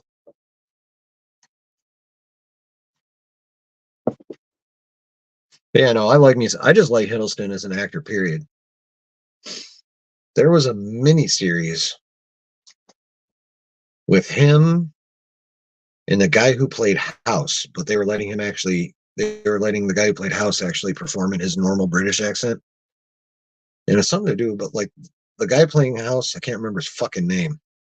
So I'm just going to call him House for the sake of this discussion. But in this miniseries, House was like a gangster, an arms dealer, or some shit like that. And Hiddleston ended up being recruited to go undercover to get him. Or it was cool. Yeah, yeah, exactly, Carrie. So that was actually pretty cool. Stop it.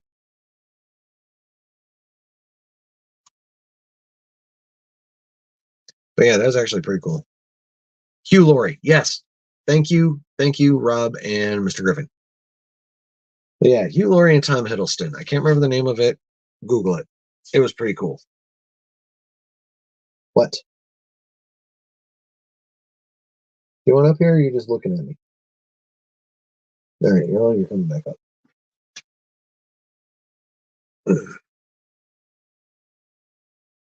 Hey. But yeah, that show was dope, miniseries or whatever. If you can find a way to watch it, I suggest it. Yes, hello. You're embarrassing me on the internet. Like I said, he's a love bug.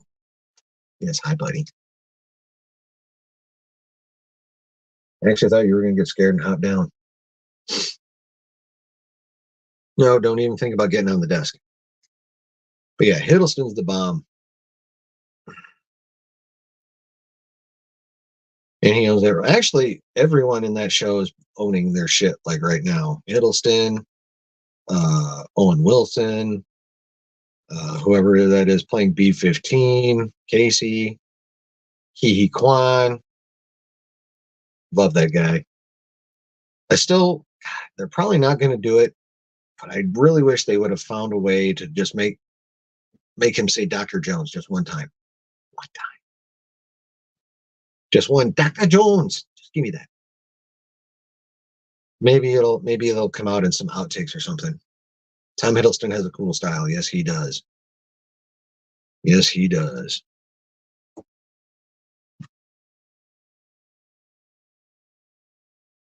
So,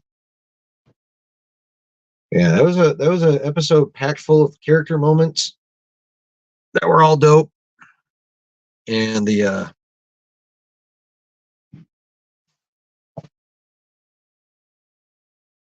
Hiddleston is too good for Taylor Swift. Hot take. I mean, she's into football players now, so I don't know. Is he married now? Does he have a woman, a partner, whatever?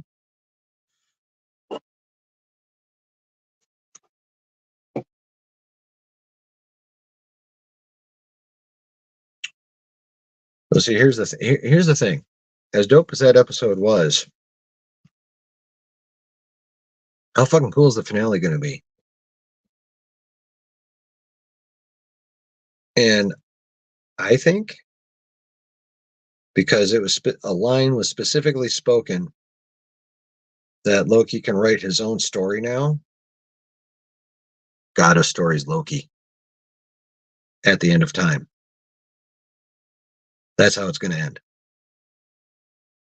Maybe, but I think even if it's not completely done by the end of this show, I think by the time the next Avengers movies roll around, Loki is going to be God of stories, Loki. So it was with the villain from the Marvels.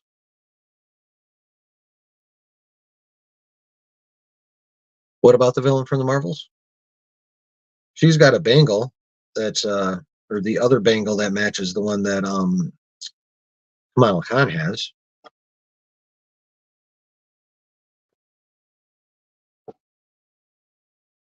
Yeah, I think we're getting God of Stories Loki. Or maybe a mixture of God of Stories and Avenger Prime Loki. Like, Feige likes to do. He likes to meld characters. Oh, his partner is her. Oh, cool. I had no idea. Also, well done. That's cool. Yeah, I think we're getting God of Stories Loki combined maybe with Avenger Prime Loki. We're getting some form of, that type of Loki, be it Avenger Prime, God of Stories, some kind of mix of both.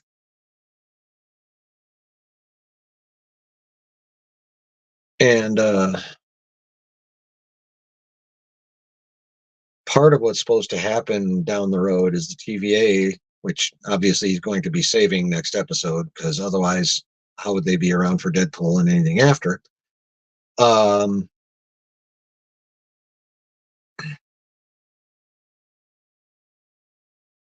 yeah, it's been talked about that the TVA is going to be going around and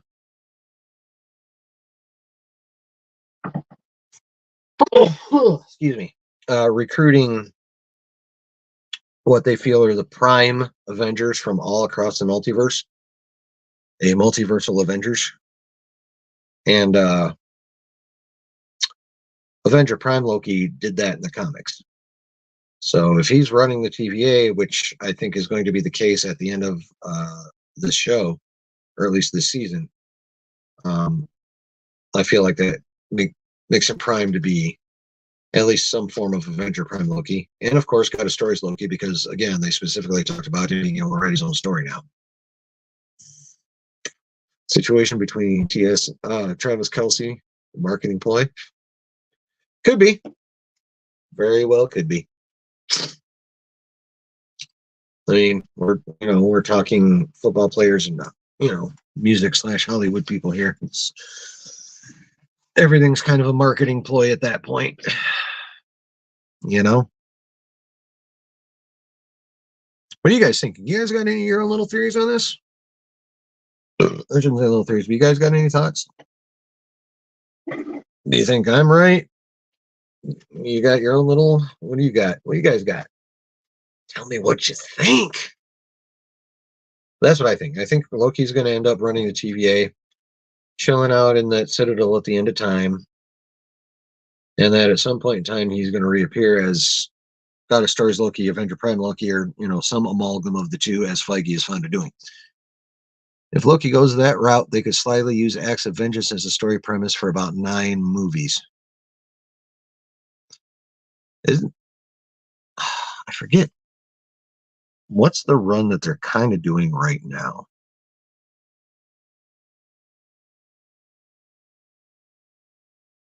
It's not Acts of Vengeance. Damn it, I can't remember the name of it. And I'm going to have to look up Acts of Vengeance, but I trust your knowledge. But obviously they won't do that because they need to move on with stuff. I.e., give me my fucking mutants. That's what I want. I don't give a shit about anything else. Give me my mutants.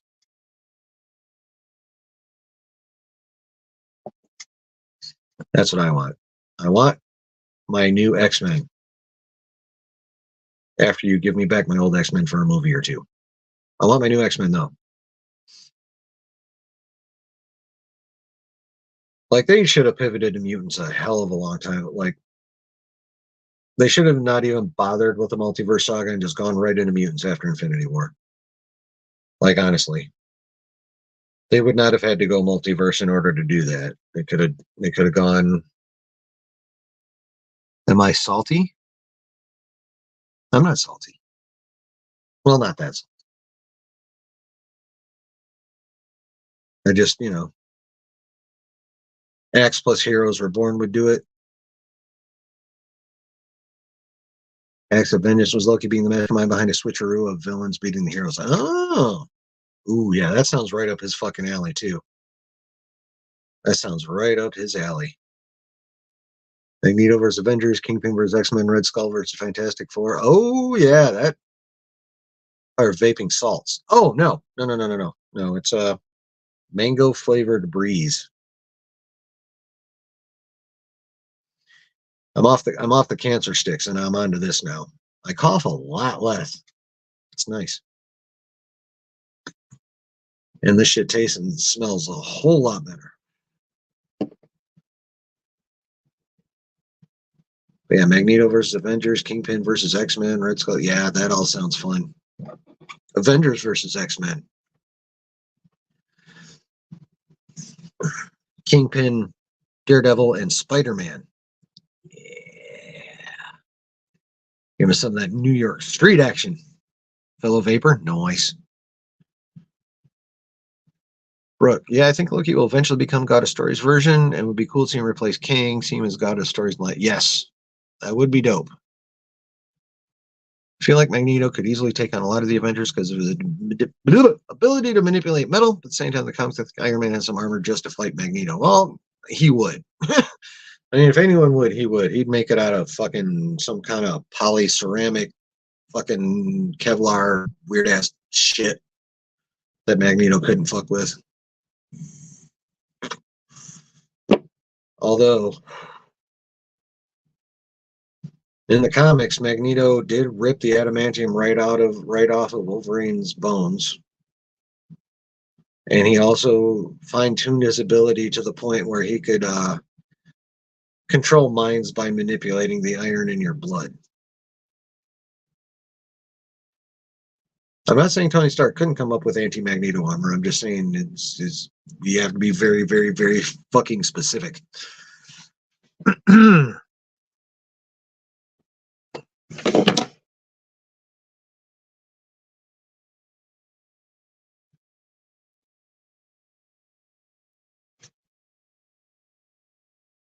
But yeah, I definitely wouldn't put it past Stark to come up with anti-Magneto armor for sure. I mean, other than him, who else could? Doom and Reed Richards, maybe Peter. But yeah, I think when it comes to brains and Marvel, it's Reed Richards and Victor Von Doom, depending on the day. Then then you got your Stark and Peter level. Oh, and T'Challa, he's right there too. At least in the comics, he is pretty much a fucking genius as well. So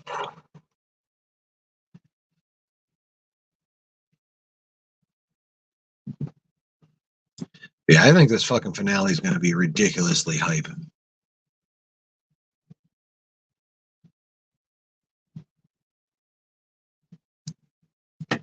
But also love a variant timeline series of movies based on the Age of Apocalypse story. Yes. Yeah. Now, I did not. A lot of people hate X-Men Apocalypse a lot more than I did. I definitely didn't hate it. It definitely could have been better. I mean, I think Oscar Isaac did as much as he could with what he was given, honestly. But yeah, that was definitely not the strongest offering. Say Bruce Banner's around the same level as Starker. Yes, Bruce Banner. Yeah, he's up there. Yeah, yeah, him, Tony, T'Challa, Peter, they're all kind of right around the same level, give or take a little bit here and there. I don't, I will not pretend to try and put them in any kind of specific order. I just know they're all on the same fucking level, pretty much. Have they finalized the cast of Fantastic Four yet? No. At least not that they're willing to admit. As of now, let me think. The latest I've heard is it's going to be Krasinski as Reed. Um, shit, who's the one chick I said before? Not Jodie Comer, but the other one. Doing what you can with shit scripts is Oscar Isaac. But yeah. Oh, here we go. Bye bye.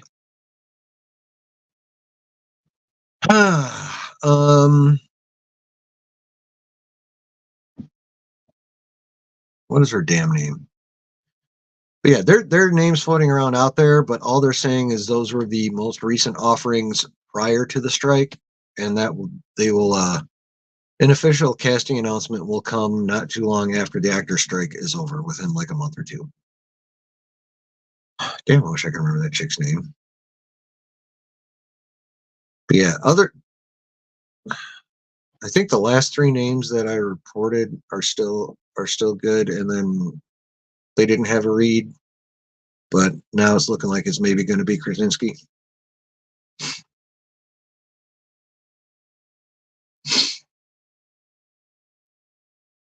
All right, I'm not fucking with my tablet again right now.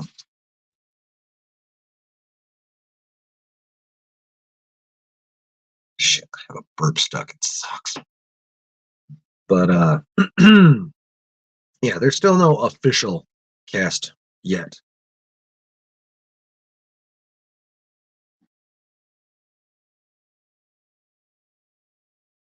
But assuming assuming the SAG strike ends relatively soon, we'll probably hear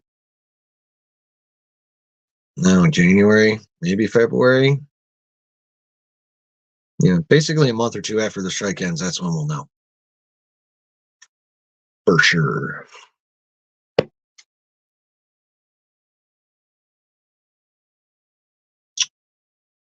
Really didn't like how Reed was just kind of killed off almost too easily in Multiverse of Madness. Still decent film overall, though. I mean,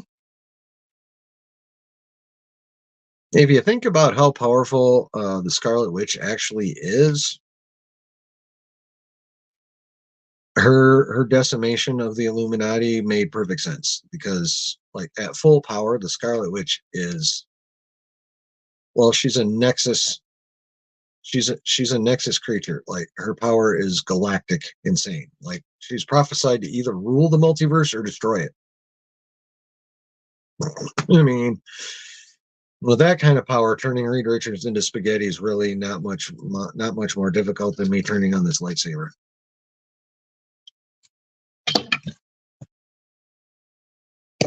And I love Multiverse of Madness.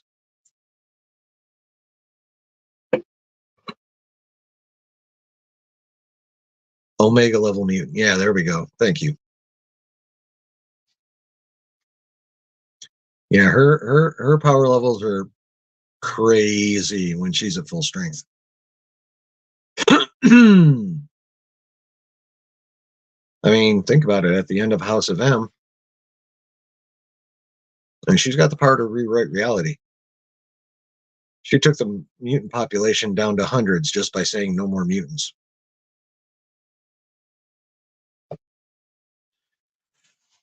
Yeah, she's nuts. Although I gotta say, Marvel is kind of, I don't know, the writers of Loki seem to have like really enjoyed that part of Multiverse of Madness though, because they're turning everything into fucking light show spaghetti. We can't let them take America's power. But yeah, they definitely. Of course, you notice though, all those colors are infinity colors in the spaghetti and the time streams. Granted, the character America Chavez was from the source material. Yeah.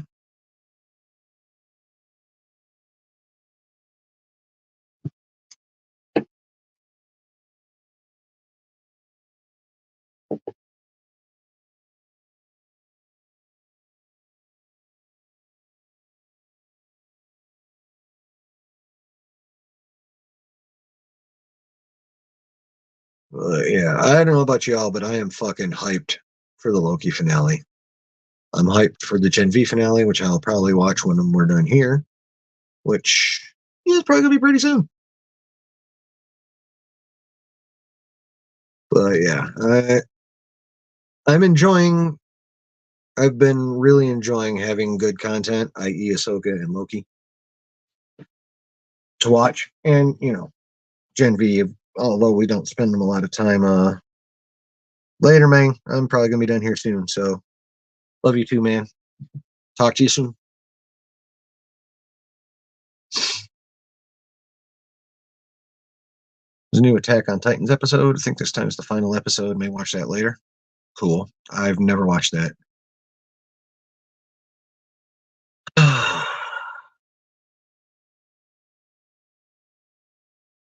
Ranesh, this is not the time or place. Goodbye.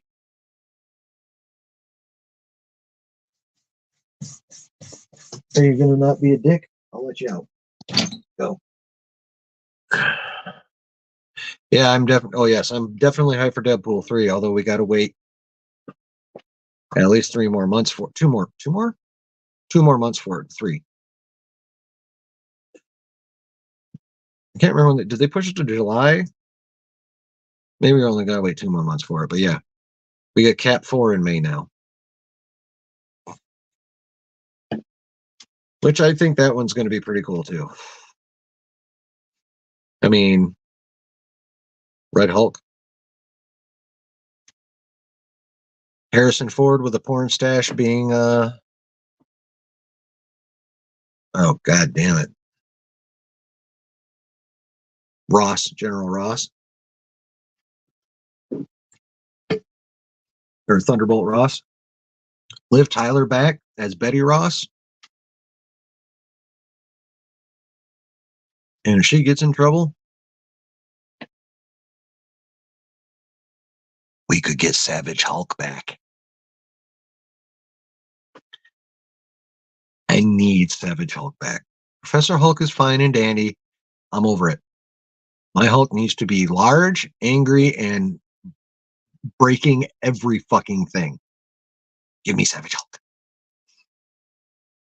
Yeah, there's problem is it's May. We have to get till May. Hopefully Echo. Well, first of all, hopefully the Marvels. I'll be happy. Honestly, I will consider it a win if I walk out of the theater after watching the Marvels going, cool. I'll consider that a win. I don't have to be walking out there going, fuck yeah. If I walk out going, cool, instead of, I'll consider that a dub. That's a dub for me. That'll be a dub for me in my book. That'll be a dub. Then there's Echo in January. So the trailer was cool. Oh, thank God. The trailer was very cool. I've seen cool trailers that went nowhere with the actual thing before, so I'm in full wait and see mode on that one. Actually, I will say I'm dreading it less after the trailer. I think that's about the most I can give it at this point. Savage Hulk or World War Hulk, I think they're the same people. Well, Savage Hulk is just the angry Hulk when he's not merged with Bruce Banner, when they're still separate. Got to head out. Glad you could. I'm glad you could make it too, Carrie. Yeah, you take care as well. And you know, if you need to, you can hit me up.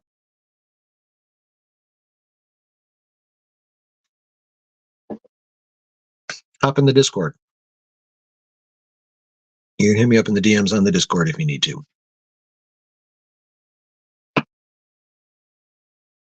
Are you? Ominish Rao?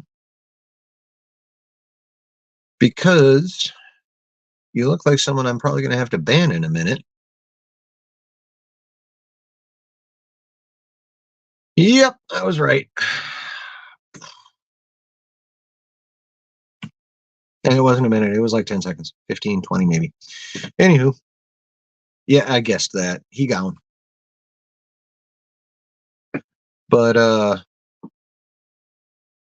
where the fuck was I? Yeah, I'm definitely ready for Savage Smashy Smash Hulk. But at least we're probably going to get some kind of Hulk in Cat 4. It'll be the Red Hulk, which will be cool.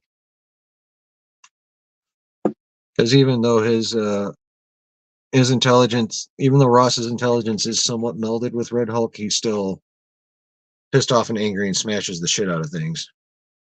And he will start fires because the angrier he gets, also the hotter he gets. Like physically, temperature wise, his body gets really hot. Yeah, he is pretty OP.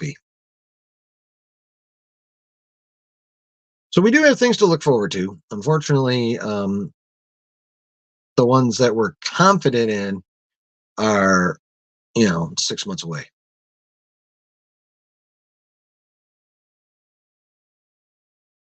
But it is what it is. Like as long as the Marvels and Echo don't make me like, well, give me the same reaction that Marvel shit's been giving me for like quite some time outside of Guardians 3. Um, I'll be all right.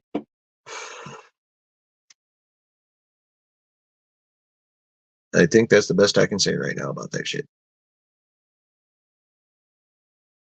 All right, yo. Time to go. Time to get up on out. Hope you guys all had fun with the stream. I did, as usual. And as usual, I am very grateful for you all coming through. And if you are watching this on the replay, I am very grateful for you for having watched the whole thing, number one. Also, if you have not yet done it, either live now or on the replay, please hit that like button. And also subscribe and hit that notification bell. Hey, Alan.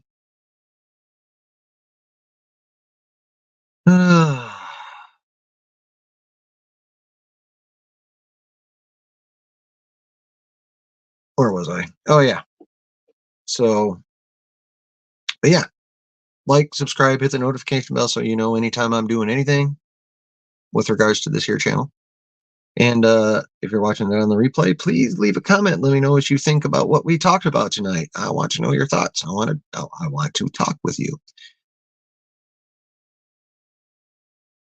I wish to have discussions with you guys about this stuff.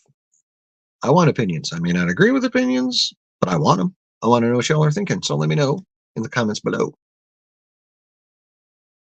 All right. I will, with that, I'm going to toss another motherfucker and say thank you again. I'm always grateful. And as the usual reminder, like I always say, there's always a good time to be had when you're chilling in the basement. Night, y'all. Thanks for being here. Much love.